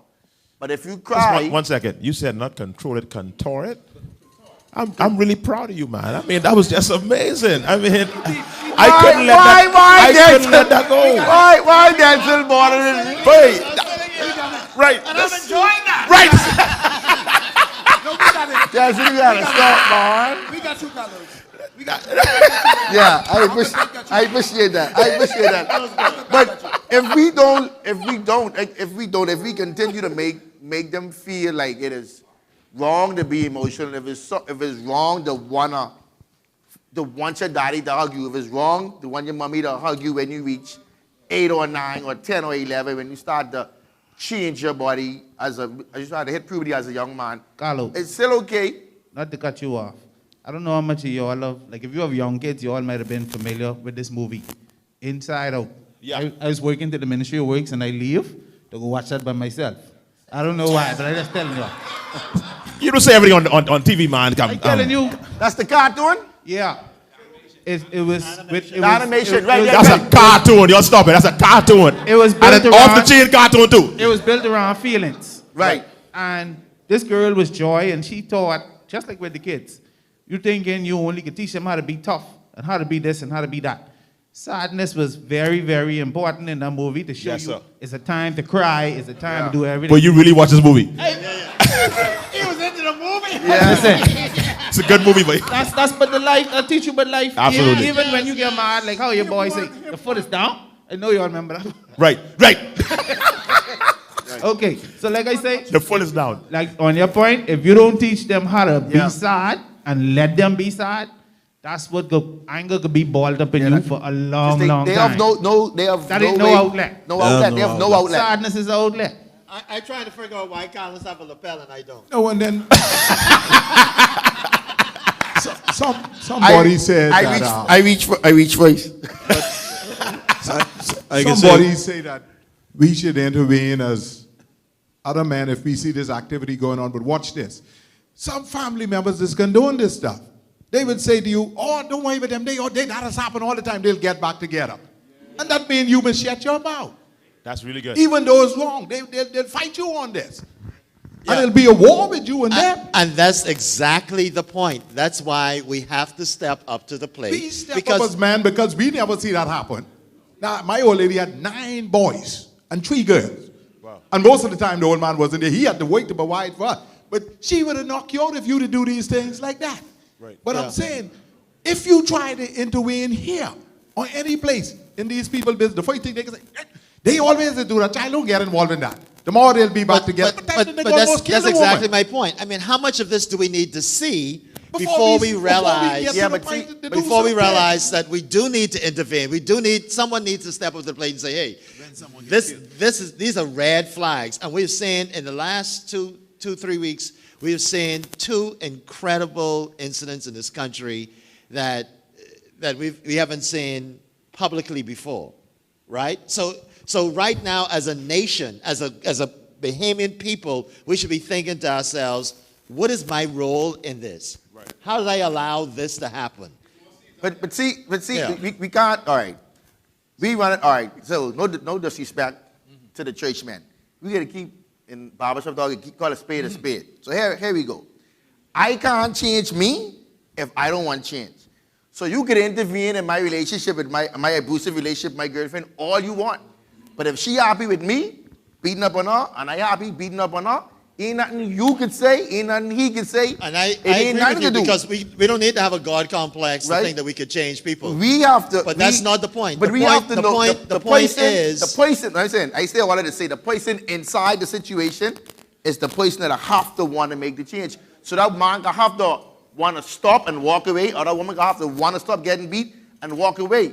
Like we can But the come whole and- point of intervention is not necessarily to change the person, you know. It's to introduce them to new ideas, to create the environment for them to change. But if their mental capacity isn't there, That's why you create they're not the gonna accept. environment. They're not gonna, I have to be receptive to that. You can tell me. So that's why you make. You can bring me to church You ever heard every of God? Sunday. Since we talk about, you ever heard of Godfather? The movie? Yeah, you make them an offer they cannot refuse. You all might I'm kill saying, somebody. all I'm saying is, we have to be persuasive enough. I understand what the challenges are, but if you're asking me to understand what the challenges are, to know that there are family members who are going to say, no, that's them. So in that instance, because I understand the challenges, I must sit back and not do anything. I mean the family members. No, I mean the people on the inside. I'm talking about the people on the inside. I'm talking about the family members. Mario, I'm talking about I still society. believe, I'm I talking still about believe philosophy and all it that doesn't stuff. matter what the situation is, whatever the addiction is, or whatever the problem is. Unless that person want to do better, you can tell me whatever you want to tell me. You can pick me up every day and take me to church. We can go to Bible study. We can do anything. We can do everything you think. We can have the conversation with everything the conversation is. But if after you drop me off, if I still want to go fornicate or if I still want to go drink rum, I can go do that. Right. So I have to say to myself, now I want change. Now we're walking into and venturing into the area of spiritual dimension, right? So all I'm saying to you is this: God is able to change hearts.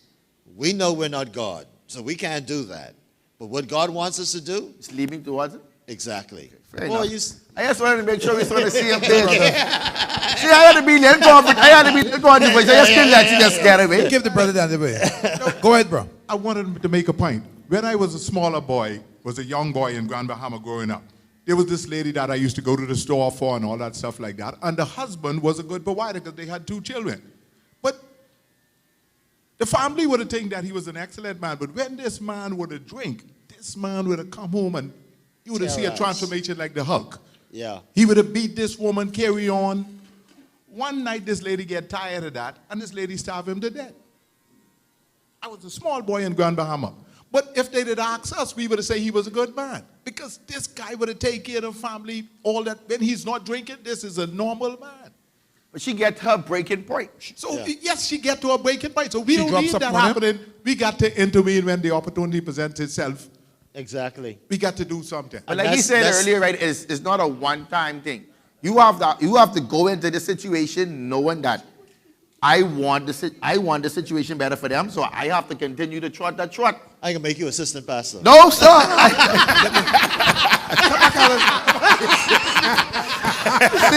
see, you and Denzel,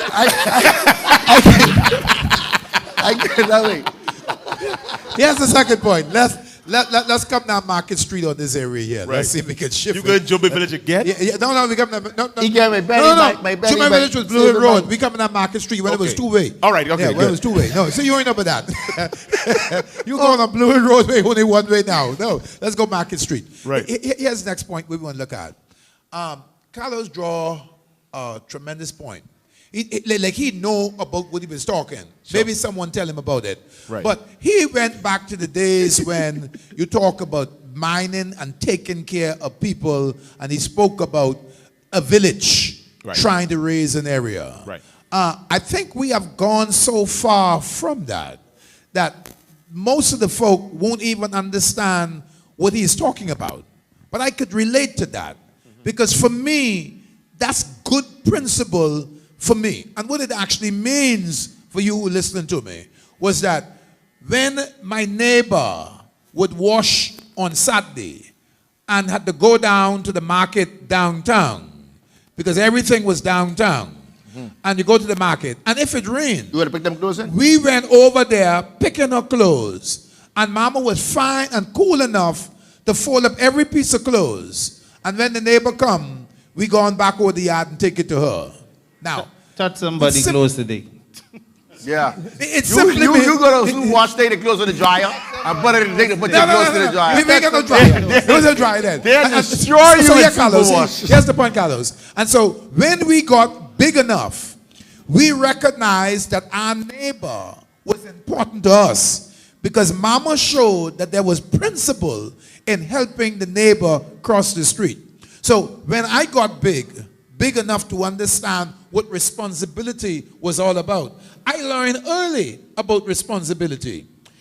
Williams talk about people them at the age of 16 becoming men in those days. We have to become men when you were 15. When you was 15, you got to be man. You couldn't talk like a child. You had to be a child in such a way, but you had to learn how to work. You had to learn responsibility. And so for us at the age of 16, now you would see what you would call young marriage today. You see no young marriage today. Our folk was getting married from they been around 17. 12. Tell the truth. Hey, 12. Bishop. 12. Bishop, 12. Some is getting married at 12. you know, how Women was long- getting married at 12 to men who was 15, 16. Now, if they were them, yeah, you want let them correct me on live Carlo, TV. he make a point. That's Say, true. Say the neighbors was important, right? You Yeah. remember back in the day when your neighbors was important, they used to come sit on your porch. Yeah. When last you draw a house with a porch? Everybody had a porch. Everyone closing in their porch now. Yeah. Ain't nobody, you can. That's wasted space. That's a major factor. The way we Everybody build had our no homes. porch no more. Yeah. Everybody had a porch and everybody had a garden. Ain't no And porch so in the no evening more. time when you come home, we sit on the porch and talk our story. Now y'all got all kind of stuff. All we had was one antenna in the yard. And you got to go up on top of the antenna and on top of the roof. And you swing it until it come in. And you say, right there, let us stay right there. Yeah. And that's how we watch TV. Mario, you know about them days. Don't be like you ain't know Mario. You ain't got no. I know about that.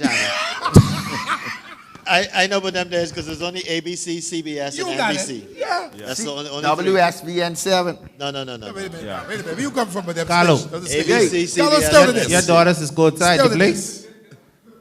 Not my oldest one. My youngest one. So every you know one or often. two people in the neighborhood. Well, my neighborhood, I very, like I still in Denzel, unlike this neighborhood, right? Don't my, judge me. My neighbor live close to it. Be all right. All right. So only one house to the whole Don't neighborhood judge that me. don't, you know. Man, my daughter than 10 and she don't go here outside is- the place. You No, know, my son always outside. Okay. And then, so that, give you an example. They have a basketball court on my corner where Tito don't like, because he think they ain't supposed to have it. But all the little boys in the neighborhood, they play ball on it. Okay. And then all the fathers sometimes come outside, sit on the coolers, and have conversation. Bishop, Which one is up? Which one is up? Conversation. Bishop, On the cooler. On the cooler. Yeah, okay. That's the only thing that normally they put outside. drinking water. They drinking water. I can't take my wife good share outside. Right. So here's another aspect of what we saw on that video. We saw, and I know a lot of people talk about the fact that people had cameras trying to record stuff, but we did see the compassion of some of the neighbors attempting to intervene. Right. Maybe we didn't say it, but at some point in time, the anger and the rage of that man, as he got into that car and pulled off, he had no idea that someone had actually taken the baby out of the hands of the mother. So he wasn't even processing that. When he turned that vehicle around to run over that woman, as far as he's concerned, the baby was still in her hands. But a neighbor had gotten the baby out of the mother's hands. There were neighbors that were attempting to help. There is still compassion in our communities that we cannot just easily overlook that. And it's that seed of compassion that I think is strong enough in communities that we could see a change. And it is, I hope it's our prayer that these instances would trigger something on the inside of us that would just cause us to look at every situation that we have observed and have turned a blind eye to, and perhaps tried in some way. You know, we may not have the skills as needed, but at least in some way we could make the effort to say, buddy, you running hot, let me go take you down someplace to get something cool to drink, or let me take you over here so we could talk. Not that I'm trying to change the person. Right. but No, I'm I agree. I'm trying I to just... I on your side, you know. But I was, like I said, I was being facetious, right? But you do. Assistant pastor, Even, there is no space in ministry for you to be facetious. but That's not a calling. That's not a calling. that's not your role and duties. It's not a calling. with all that being said, right? With all that being said, it's just at the end of the day, I want us as young men, as men, to like honestly take everything into consideration when it comes to life and men and family and all this other stuff. Like, family is there to me as a young man, 38. I love my kids. I love my wife. I'm big on family. Sisters and brothers, we fight. We don't get along a day, but at the end of the day, they're still my siblings. Yeah. We have to take that mindset, like you say, outside of our homes, outside of our immediate family. And I sure you could discipline Danny, and Dan alone wouldn't fault you, and Dan's about discipline, and vice versa, even though you don't discipline. Yeah, we understand. I taking them to Disney. Exactly. But we have to take that outside the homes to avoid situations like this. Like you said, you made a valid point that stick with me. It ain't a one-time thing. Christians have been saying, let's walk. Walk where? Let's walk in. No, I ain't getting in the city. You know, you say, let's walk. I say, for what? For somebody to tell me they ain't interested in them, they have to say, I think I better than them. And all these other things say it's true at you. I say, I ain't cut out for that. Because I only have to grace somebody. And that ain't what you bring me along for. So let me just stay where I am. But what you said makes sense. It ain't a one-time thing. It's not a one-hit quitter. You have to give yourself to that situation. You have to want to that situation to get better. And that's for everybody. And it takes a village. It takes those who are in that community, because it's a strain for you. Sorry. You can hold the mic. Hold it. It's a strain for you to do that based on where you are geographically. Right. So it does take a village to do that, because if this is my neighbor, I could talk to him every day about his bad ways. Mm-hmm. You see what I'm saying? Yeah, I understand. Yeah. But if I have to drive to his house every day, it becomes a strain. And this is why communities are so important. And we have to be able to sow the seed. So there are change agents in every community, and we need to empower them. And we need to give others permission to see themselves as being able to do those things. And it's forums like these. Sorry. That brings about I the just want to changes. add. I just want to add one thing. All right. You talk about the village. Most of the time, if not all the time, when you come from a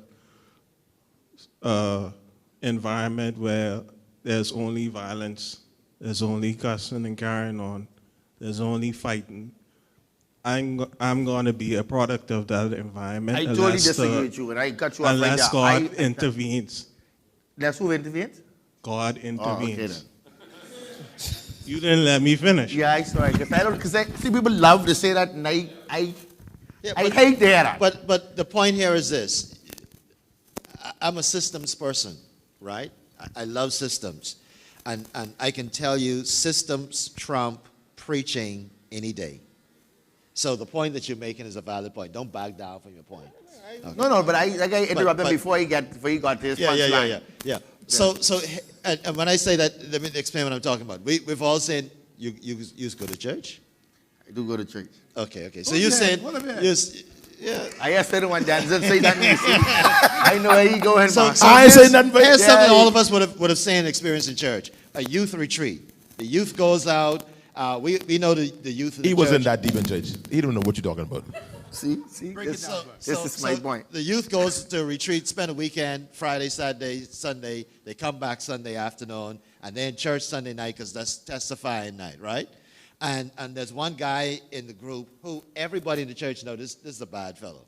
Everybody know he's bad. But he's on the stage, and he's testifying, and everybody's in awe. He's talking about God, and he's crying, and I give my life to the Lord, and things are going to be different, and I can get all my boys, and everybody can get saved, and everybody clapping. 2 weeks later, where is he? Right back where he In was. the barroom. Exactly right where he was. You know why? Because systems trump preaching any day. That is good right there. In the church, we have, and we see the same thing with marriages, right? But in the church, we have to get to the point where we become systematic in our approach when it comes to life change.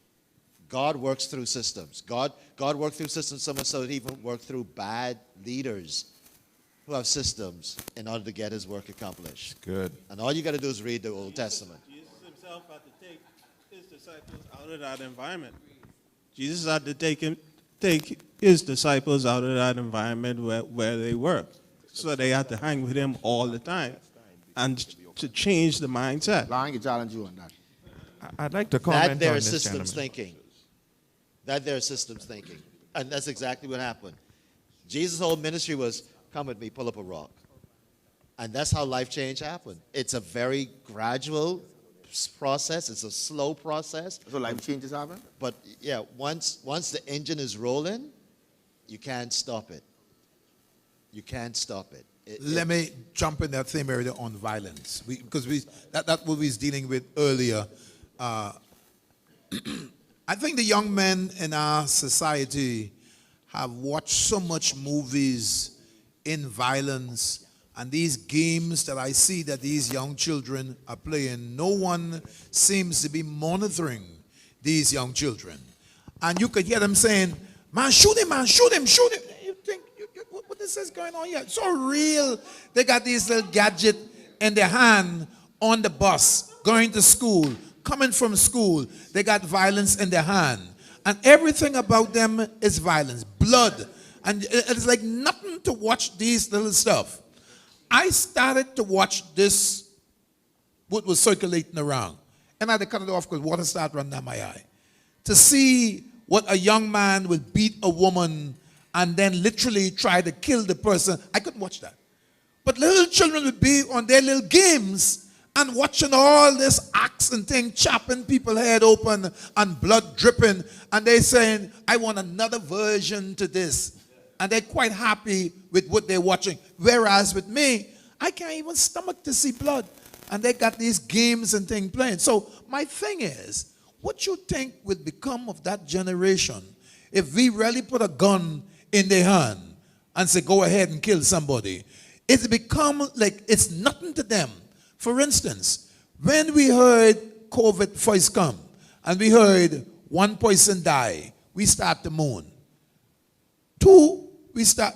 And so when it gets up to death, and you say, well, only 3 persons get killed last night. Well, none of that. None of that. None of that. We get a little too comfortable in here now.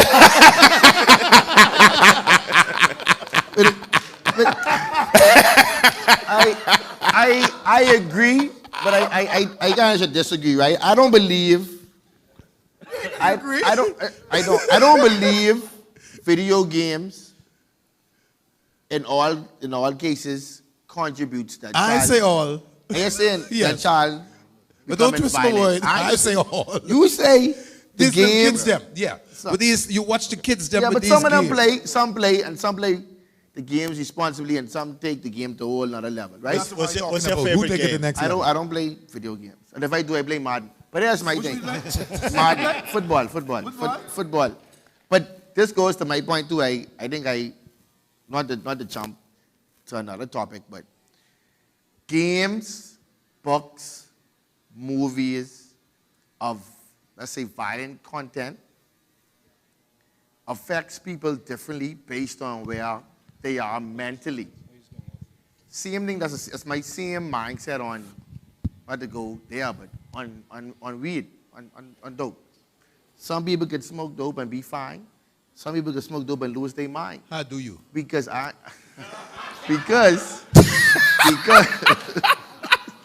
was going to ask that question. You beat me to it. You know, Denzel, I laser, man. I gotta be thinking. But you got the clip on mic, you know. You know what? This is my thing, right? I mean, full disclosure, it didn't really do me nothing, but I never tried it. Never was a habit for me. I did it, whatever. I'm not habitual to that, right? But I said that to say, when your mental capacity ain't in the right place, anything can affect you the wrong way. You could just read a book with no pictures that talk about violence, and you go there and you want to kill. I could read the same book and it don't move me. You can read the same book and it don't move you. You can play Grand Theft Auto all day, all night, get up and go preach the next morning, and nobody know. I play Grand Theft Auto for 10 minutes, and I go out there trying to spin car and pick up strippers and shoot people. It all depends on who you are and where you are mentally. This is how things affect you, in my opinion. I know psychologists, I know priests, I guess a regular like, What young you're man. talking about is triggers, and we all have various triggers, and there are certain things that would trigger me that wouldn't trigger you. So you're on point. That's good. No, you're on point. But the point Everyone that I'm come- drawing, come for this Carlos, mic. but the point that no, keep the mic on. But the point that I'm drawing is that we put it in the hands of a child whose brain is like sponge, and so eventually this is all they know. Right. That's what I'm talking about. And But what is missing from society when you say, sorry not to cut you off, when you say, not to cut you off. Okay, go ahead. You did cut him off. Not to cut him off, but you did cut him off. I meant to though. when you so say what I wanted to make a point on what you were saying, because the greater point that you're saying is there is an influence that is influencing us. Yes. And Hollywood is doing a whole lot. Their evangelism is working well for them. Their evangelism strategy works well. And it's that influence, not just with violence, but you mentioned drugs, sex, and so forth, and all the other things. Hollywood is doing a fantastic job proclaiming their evangelism, their tenets, and we have to be mindful of that, because the exposure, the more we expose to something, the number we become to that, and so on would we accept, we so on expect. Sorry. Okay, no problem. Just like how you said that you let them see these things and we get accustomed. You say with COVID, 1 person died, 2 person died. What we're missing with this is repercussions. Our society, we'd see these things happen. It might end up in the court system, but what's supposed to happen to that gentleman? We're supposed to go back to the days where he's supposed to be in Rawson Square, hanging by the noose. That's what that called for. And if we don't that's what that called for. That's barbaric what he do to that woman. Right. And you think we supposed to just put him in there? You can't parade him before the TV no more, but just put him there and say he going to court, and that's the end of that. But here is the extent of what we were talking about all night. Every generation, we want it easier for the next generation. No, we need to make examples. You look at our court system right now, capital punishment is out the window. Because we quiet. The same place where you see those movies happen, where they're being made, they doing lethal injections, they doing whatever they're doing to get rid of people who do enough stuff. Yeah, in certain states in the United States, capital punishment still exists, but our laws come out of England, and in England, they've done away with that stuff. So all I'm saying is this: every generation, the penalty for the consequences of the things that we do lessen and lessen, because someone's going to get up and say, as we've been talking all night, I don't know if you picked up on it, but that man is a victim. Yeah. He's a victim of his society. He's a product of, this gentleman said it, he's a product of his environment. No more. And so now the psychology for us, and I remember the first time I started to hear that, the psychology that we now have is, he did all that stuff wrong because he's a victim. And now we have to have compassion on him and so forth, and because it's not his fault. It's not his fault. What happened with the things that he did, it's not his fault. There's so many factors related to his upbringing. We now have to look at his parenting. We have to look at all these other factors and give him the psychological help and the treatment that he needs.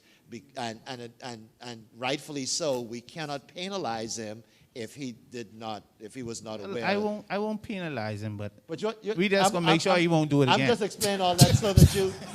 But better point now. So that you understand that's the way society is systemic. Right, that's what we said. That's what we are now. now. This is systemic. So every so generation, in this case, right? The value's going to weaken. We should just leave it be and not make noise and accept it. No. What are you saying? Here's the point. What Mario is saying. Mario is saying he's not saying what he said is actually pointing to that person, but he's drawing a point on a wide base. And as a result of that, what it actually will say, this is how we bring down punishment, not being able to implement it. Because what he's saying now is that society will say, well, it wasn't his fault. He is a victim of situation. So why do we hang him? Let's deal with something else. This is what we're saying. So let's see if we can rehabilitate Can I push the envelope a little further on another issue? Go ahead. There are homosexuals in churches right now that if you were to speak about homosexuality as a sin, they take exception to that. Because in their eyes, and they are completely convinced of this, God loves them. And their love is about God's love. So why would God want to punish me for loving someone who I care about? Love is love. Of God. Can I answer that one, Pastor? And all I'm saying is, in every generation we've seen this, and it's going to continue to happen until society eventually implodes. And all we got to do is look at history. Civilizations implode. They're no longer, the Roman Empire is no longer here. All these empires are gone because if I could they implode. respond to that for a moment, because you've made some powerful points, and I just want a moment to respond to some of them. Some of them, you can be long. I can be brief. I apologize. There's a word both of you guys had used earlier, and you've used it multiple times, but I don't think we've paused to appreciate the power of it, and the word is influence. The culture is influencing us. When Bishop started earlier, he specifically spoke about men in the church who are comfortable with the idea of abuse. And just yesterday, I had a conversation with a guy who was in church. He's a pastor. He believes that because God has placed him as the head of the household, he has the right to act to cause his wife to submit to him. If she doesn't willingly submit, he believes that God has given him that right to make her submit. And he doesn't see anything wrong with him doing that. I think in terms of culture, you're right. In the media, violence is so normal. We have been, desensitized to a point where we're not even recognizing what is violence. I work with younger persons in my community, 10 to 13. You're right. If they think of someone being shot, that isn't going to have the same impact on them as it would someone in your generation. That's normal for them. That's something that they do every day. So violence to a younger generation has a completely different impact as it does an older generation. And as we're talking about men, I think we have to kind of pause for a little bit, because we have to be intentional about how we're passing on these values and how we're holding men accountable, because now we're talking about abuse. And when we talk about abuse, you're saying to someone now, you have been given a position of headship by God. You have been created with all of the physical attributes to be a potential alpha male. But how then now can you live with that strength that God has given you, that position that God has given you, where you are not acting abusive or toxic? Because, there's a term now where we call toxic femininity. Toxic masculinity. Yeah. Wait, what is that? Where did that term come from? Why is it what we call masculine is now defined as toxic? There has to be a conversation where we say to our younger men, this is where you draw the line. This is where you have been empowered by God to function. And this is where you're able to recognize this situation is beyond your control. You can walk away. This isn't how you respond in this type of situation, and you're right. There have to be some type of system. And I think for us in faith, that system is discipleship. We have to bring men along with us. We have to do life together with us so that they can see how older men function in certain situations, so they be able to react and respond in that. Let's get this on Mania before we wrap up, because he's been trying to get the question. Okay, good night. I trying to gather my thoughts. There's a lot of things I wanted to say. We ain't got a lot of time. Pick a few of them. Let's pick the top one or two. Yeah. Okay, the first thing is in terms of, the older folks growing up one way, the younger folks growing up another way, and how we try to make it easier for my generation. Right. Right? I feel like with the older folks doing that, they tend to desensitize things that were like biblical stuff that should be practiced in the home. They tend to desensitize it to whereas, like how we mentioned, homosexuality, where it isn't really talked about in the church because we don't want to offend the person who they may be referring to. I feel like that's what a lot of our parents did. They don't want to offend our feelings. So certain things that aren't biblical or aren't right, they don't want to talk about it. They try to water it down, and so on and so forth. It's good. That's good. Amen. See them on in the back. Abby, go ahead, Abby. What I want to say is, I've been listening. Right. I don't want to comment on nothing nobody said. I don't want to make no clarification of nothing. But what I've learned here for myself, I've found that there are a lot of men and people, especially from my growing up, that are weak. They are weak in their decision making. They are weak in their problem solvings and all sorts of things. Because I grew up with the worst. I entertained for almost 30 years. Opportunities, chances, offers, anything that was derogatory, I was able to defray myself away from it. Resist the devil and he will flee. That's good. A lot of men don't have, I don't know what you would call it, to resist when they need to resist. I've never had a sexual disease. As you all know, who know me well, I don't play baseball, football, basketball, none. I don't watch none of them. Card games, when we only had card games, dominoes, checkers, very sparsely I played those games. The only problem I ever had in my life was woman. Oh, that's a big one, Abby. That's a big one. That's a big one. That's wasted domino. Abby, you just take the That's lead. wasted domino. You was in last, but boy, that's wasted the cards. All that to get to that. That was good. I am glad of your response. Let me tell you why. Go ahead. Because I can hit you all with this. Go. I conquered that at the age of 30. Bing. That's all. That's An entertaining musician. That's Yeah. commendable. That's good. That's good. That's commendable. At the age of 30. Yeah. And right now to the day, only God can truthfully say, Abby has not seen another woman since. Wow. That's good stuff there, Abby. That's amazing right That's there. a solid 10 years. Oh, man. But you know, like when I hear people talk about people being product of their environment,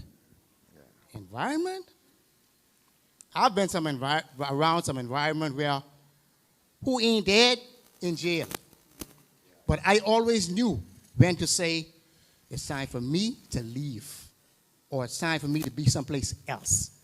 Or, like when women was my problem, I had no problem clipping my finger and say, you did this, I'm gone. Or you go. You know what I mean? Yeah. I can cut you off now because you're starting to get in details and I scared you can go. I use my boy. I know I'll be good. When I be get to talking to these, we get then, and I tell you we streaming.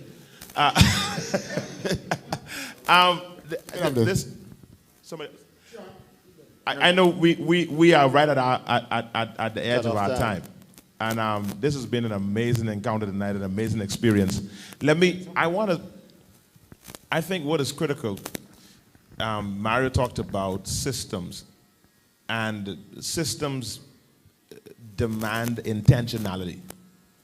These things are not going to just happen. The reason we are desensitized by Hollywood is that same story about that fire hydrant that had a leak.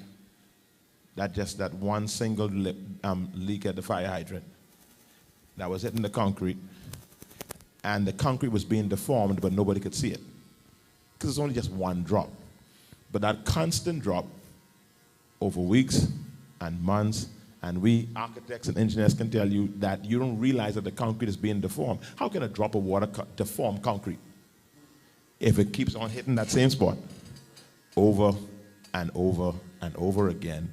And everybody wonders why all of a sudden a fire hydrant shoots out the ground and someone's car is this damaged and this water's put on the ground, and it happened from one leak hitting the same spot. I think one of the things that we wanted to do tonight is to inspire us as men to create some leaks, to inspire us to create the kind of forums that we can keep on hitting that spot over and over again. And before long, the dam is going to break. But we have to be committed to the process. I want to say something that's painful. One of the stories that was in the media this week was about a brother known to Carlo, Tito, myself, Dwayne, those of us that was in the barbershop. And this one of the brothers, because there were about 5 stories that was in the news the same week, I think about in the last 2 weeks, about 5 stories. One of those brothers was known to us, Tito. And that thing hit me because we had access. We had access And let me cut you off. to that brother. He had a very, very short temper. Yes, he did. Right? What we did was made fun of it, right? Or we deflect from it. Till it got to the point that he was ran out of the barbershop because of his attitude and his short temper. We didn't get to the bottom of the problem. We didn't ask any questions. Yep. We didn't take the time of our day on a day when it wasn't busy and say, why are you always snapping like that? What's going on with you? Right. We didn't do that. Because as far as he was concerned, at that time, he said, ain't no good, man. Why are you still here? Why are you still in the barbershop? Right. Tito, Sean, why don't you run this boy yet? Right. That was our mentality. Yep. Because basically, that was the way that society has it to be. And he was spoiling the peace and the flow and the joy of our barbershop community. So that's why we looked at him as he was breaking our flow. Right. Not knowing that he might have some issues. Right. Right. And we are all, this brother brought some preachers into the barbershop. Some of his clients were preachers that came with him to the barbershop. And that thing, when I saw it, when it was shared, we have a little group. Oh, no, I'll be streaming. Some people in our group. Anyway, we got I know one thing. I know administrator. When the picture was shared in our group, that thing bothered me. That thing bothered me that we missed it. And here's the thing. I shared this in our church the other day. I was in Freeport. It's about 12 years ago. I was in Freeport and to a funeral. My cousin's boyfriend was driving us around. And I'm back and forth with them. I just shared this in our church last week. I'm in with them, and he took me to West End. We got, fish and panny cake and all stuff like that. And he's my driver. Back and forth, had a good time. This my first cousin's. Fried, right? Yeah, fried right. Yeah. This dude was dead cool. I left that weekend Thursday, similar to what happened in Key West Street. He did that to my cousin. He beat her, left her in the road, and rolled over twice. You know my testimony was Mario? This is my testimony. I was right in the hands of death, and God preserved me. And no, that was I'm exposing me. I'm exposing me. I said that boy had the spirit of murder on him. But I thank God that he keeps us through dangers seen and unseen. And that was my reality. That was my truth. That was my revelation. And I was shouting and dancing in church because the Lord kept me. And it wasn't until I grew up that I realized that brother was put in your path. To turn situation. You see what I'm saying? That these moments come to us. Yeah. That brother was put in my path for there to be intervention. And guess what? I was over there. I was over there to preach. I was over there to preach. I wasn't pastoring yet, but I was still preaching. But you want to eat panny cake and drive. We out there eating panny cake. You calm down. You start coming to church on Sunday. That's what you need to do. Right? You need to start coming to church. Assistant pastor. but these moments come at us every single day. Yeah. These brothers are around us every single day. And we got to create an environment. Something that brother behind you taught me, Mario, that brother right there behind you, Timmy. Timmy says to me, he says, Denzel, any one of y'all could spank my children. Anyone in this church could spank my children. Just make sure you hug them first. If you never hug them, you don't have permission to spank them. And that whole idea of creating relationship and creating an environment and being intentional. So if there's one message that we want to get across tonight, is how we as men need to be intentional, because the fires that are being built for men to gather are negative fires. We got to build some positive fires so that brothers could gather around. That was the heart of why we did this tonight. Yeah. To build a positive fire, to get brothers around. And I'm not saying we're going to do this again, because one thing I've learned is that you keep on doing the same thing, get boring and get stale. But we want to kind of spark something in us to be intentional, that we don't have a brother like that brother sitting in the barbershop with us. How long was with us before y'all fired? 3 months? Yeah, for 3 months, it was bad what they did to the brother. They threw him outside, threw stuff outside, and it was bad. What we got there, though, we can call you Denzel here. Yeah. We can call Pastor Mario here. Yeah. This is the type of relationship that we ought to have, and this the type of environment that we have here. Yeah. And so when, perhaps for the first time, that you could see Carlos, but to hear him say Uncle Ben, and to hear you say Uncle Ben, right? To hear Mario say Uncle Ben, yeah. What it does is that Diane here? That's not how Uncle Ben Rice. Uncle Ben Rice. Stay the spirit boy. So my point of interest here is that this type of environment produces the relationship that we need to go out there and to change some things. Absolutely. We don't got to do this one again with him. Right. Let's put him out the picture. Don't bring him back again. But no. Let's bring him back. What I'm saying is that it's this environment that unites us together, gives us this fighting power, and say, boy, I like what Mario said tonight, you know. Yeah. It encourages me to go out there and to be a better person. Then secondly, he said, boy, that's a good point what Denzel bring, you know. Yeah. But Denzel used as a testimony to say, boy, look, I was in the hands of death, not realizing that God had put that man in your care to help him, to mentor him, and to change some things. So what we got here tonight is a stepping stone for friendship. Mm-hmm. So even though I might only know this young man when he was a little boy, but what it does now today is that it put Mario back in my life again after some 40 plus years ago when Mario was a little fella. And I used to spank him in the back of the head. Now you hit me now. No. I only 25. You've been preaching for over 25 years, only 25. How you fix that? Come on, Mario. So what it does is that it put Mario's back in my life again. Yeah. For some of the first time, it put some of you in my life. What do I do with this friendship, with this relationship now that we have just gleaned from? What do we do with this? I think the answer there. Systems. Go ahead. Systems. This is our closing comment? It's closing, yeah. Okay. We're closing. I Not unless you don't want. Can we close, or you don't feel like we should close now? I only asked Mario. Yeah, we behind time now. All right, let's go then. Okay. I know what you're trying to say, Carlos. Yeah, we'll be saying, come on. No. What I'm saying is, I's a sister. We had. As men, I think it's so important for us to understand our role, and I'll go back to the alpha male again. I'll just take 3 minutes to close. Can I get 3 minutes? Is a preacher 3 minutes or Mario 3 minutes? I know one thing. Once in a Denzel 3 minutes, we good. Anybody I saw that coming. Anybody go to life? No. Denzel 3 minutes is an hour and a half.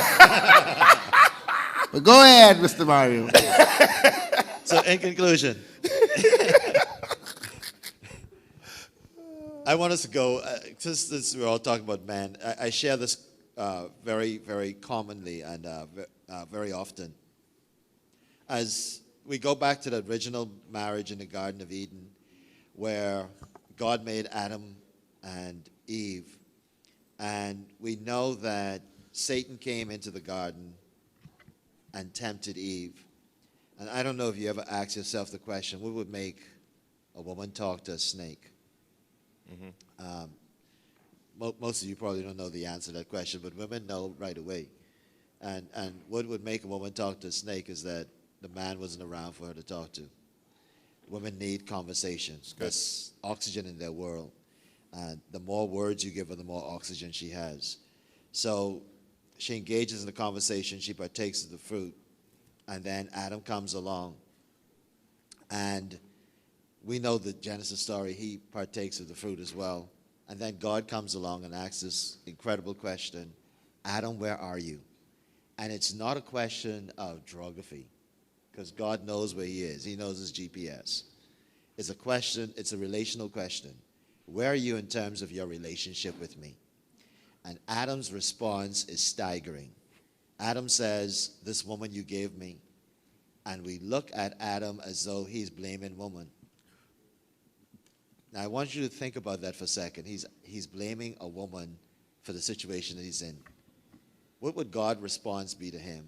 Wouldn't God say, Adam, you're a jive turkey? But that wasn't God's response. God goes in and immediately begin to atone for their sin, sacrifice an animal, and put the clothes on them. When Adam said, this woman you gave me, he was making a statement to God. I believe that there was, at that point when Adam came home and saw Eve in that fallen state, he looked at Eve and he probably glazed over at the garden where he and God would walk, and he reasoned within himself, God, I want to be with you, but my woman is separated from me. God, I want to walk with you in the cool of the day, but she is bone of my bone and flesh of my flesh. God, I want to remain in fellowship with you, but I can't stand to be disconnected from her.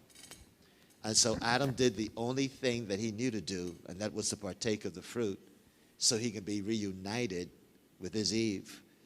Paul told Timothy that Eve was deceived, Adam was in the transgression. Adam intentionally, willfully sinned against God. It's really good. He made a quality decision. This is the reason why Jesus is referred to as the second Adam, because he did the same thing the first Adam did. He looked at the Father and he says, I want a fellowship with you. And then he looked at his bride, us. And he partook of the sin. But unlike the first Adam, he had a way back to the Father.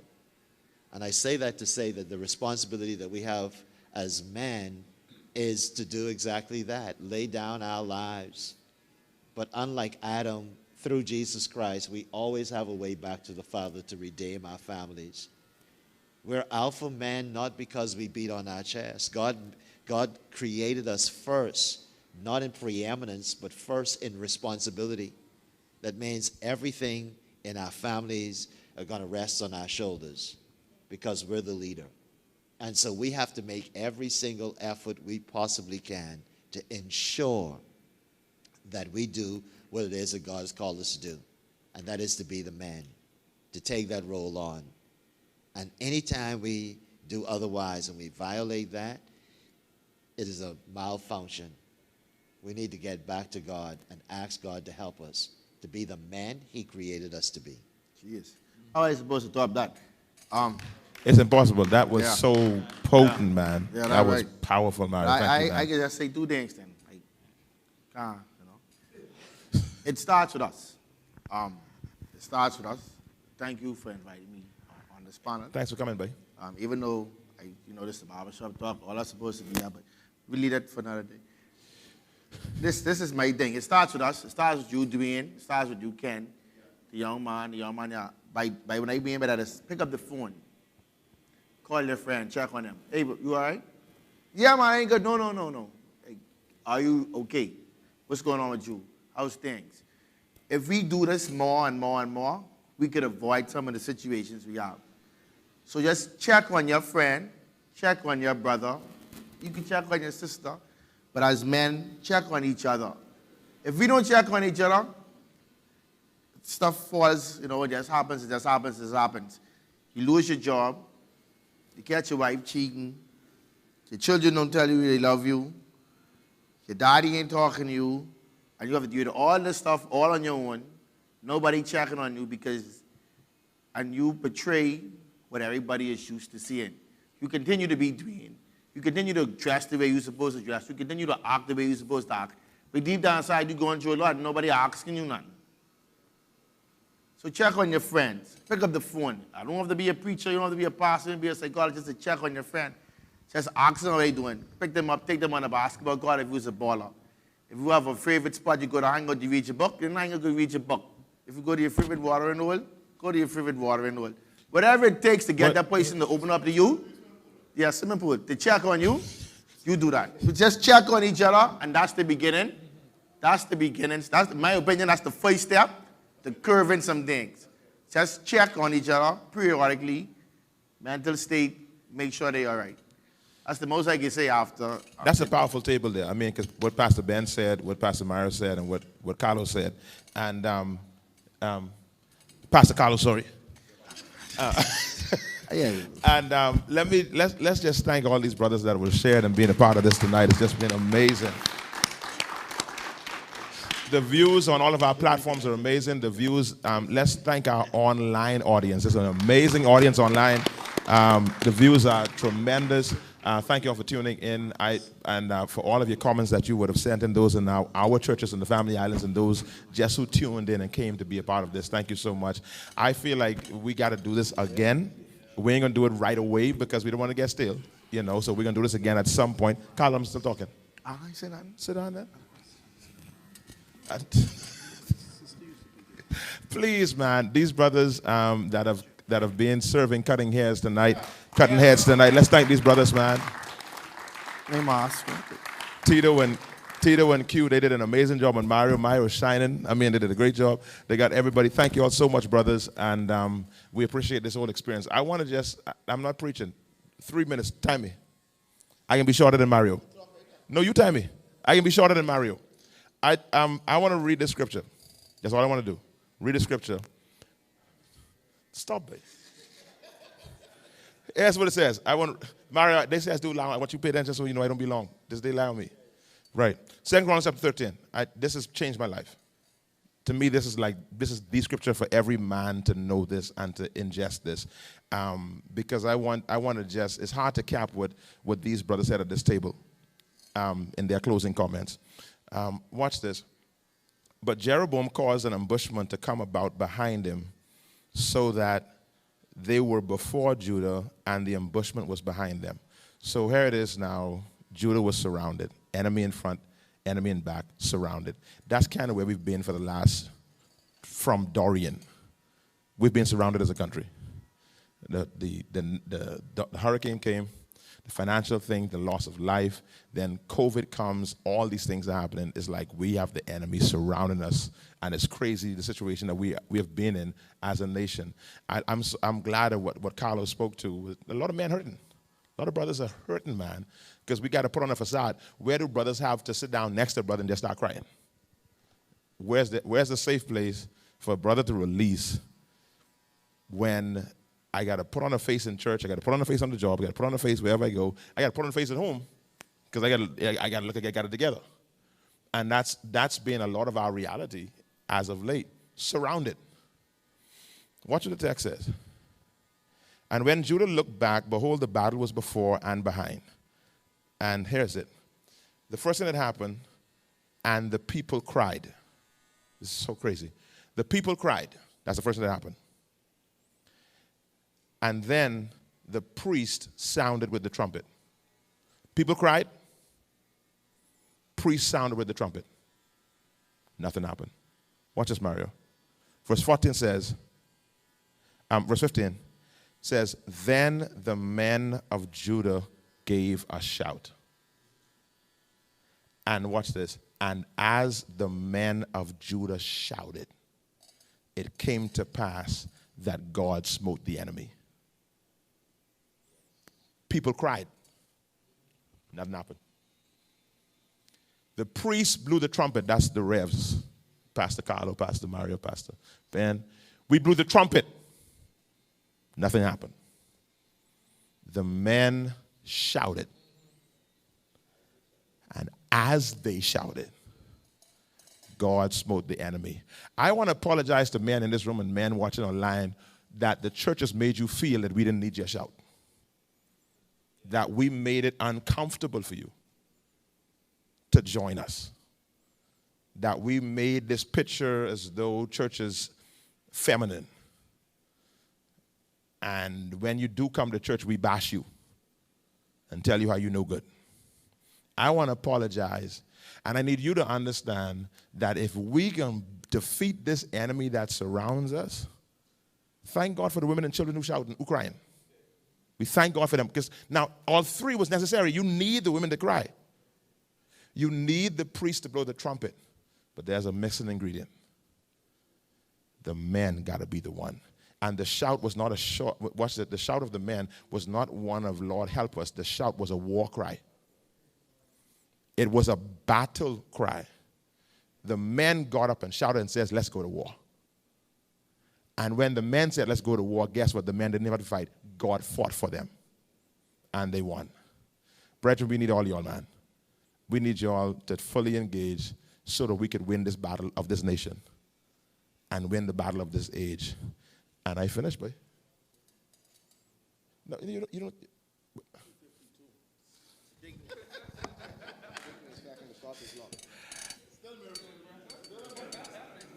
It's still on. It's still 3. It's still 3. Listen, thank you all, everybody, for coming. Let's give yourselves a round of applause tonight. Thank you so much. Listen, we have refreshments out in the next room on the side. We didn't charge for this tonight, but those of you that want to help us do this so we can do this again, we want to do plenty more of these. If you want to give towards, we appreciate you. Those online who want to give towards this, you're like, you know what, let me support them because we want to start a movement. We want to build systems. We want to start a movement. All right, so this ain't church. This ain't, y'all ask for money. We want to help to do more of this. And we want to bless these brothers too. Yeah, because they work hard. They work hard, so we want to bless them. Clap for them one more time, our barbers. So all those of you that still on. So he taking your children to Disney World, so you guys could give my donation too. You see?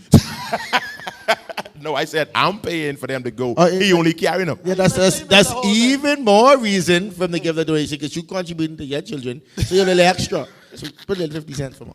Y'all kill all the Carlo Mike, please.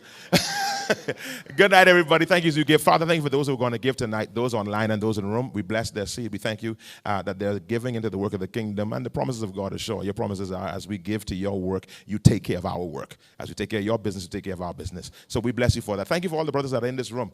Thank you for those that were impacted, those that stood by and didn't speak but were impacted, were influenced by the presence, by the impartation that was released in this room. We thank you that we have a room full of world changers. But we're going to begin as us changes, and then family changes, and then community changes, and then nation changes. Then we're going to change this world. Cause now hope to come alive. I pray the spirit of faith come alive in every brother. These brothers that are underemployed, some in this room that are not employed. And the stresses and strains of life is heavy. They got a woman they got to take care of, got children they got to take care of. And life, the pressures are hard to bear. Let strength be released. Let them pull strength from the brothers in this room to know that they can make it. I come against the thought of throwing in the towel. That strength is released to every man in this room and every man watching online, even to those daughters that were tuned in, those females that couldn't stop watching. Let the power of God be released to them too, to experience the love of God that will transform their lives. We speak life, we speak peace, we speak hope over everyone tuned in tonight. And God, we give you praise for safe passage when we leave this house. Go with every vehicle that pulls out of the parking lot. Give them safe escort to their destinations. Cause them to have sweet rest tonight and a refreshing through their sleep to wake up renewed for their assignment on tomorrow to change this nation for the good. Arise, O God, let your enemy be scattered. For thine is the kingdom, the power, and the glory. That's our prayer in Jesus' name. Good night, brothers. Amen, amen, amen. Thank you. You can give the pans at the door. I don't know how the food is set up, but you can get it on the way out. Thank you all so much, man. Appreciate all of y'all. Thank you so much.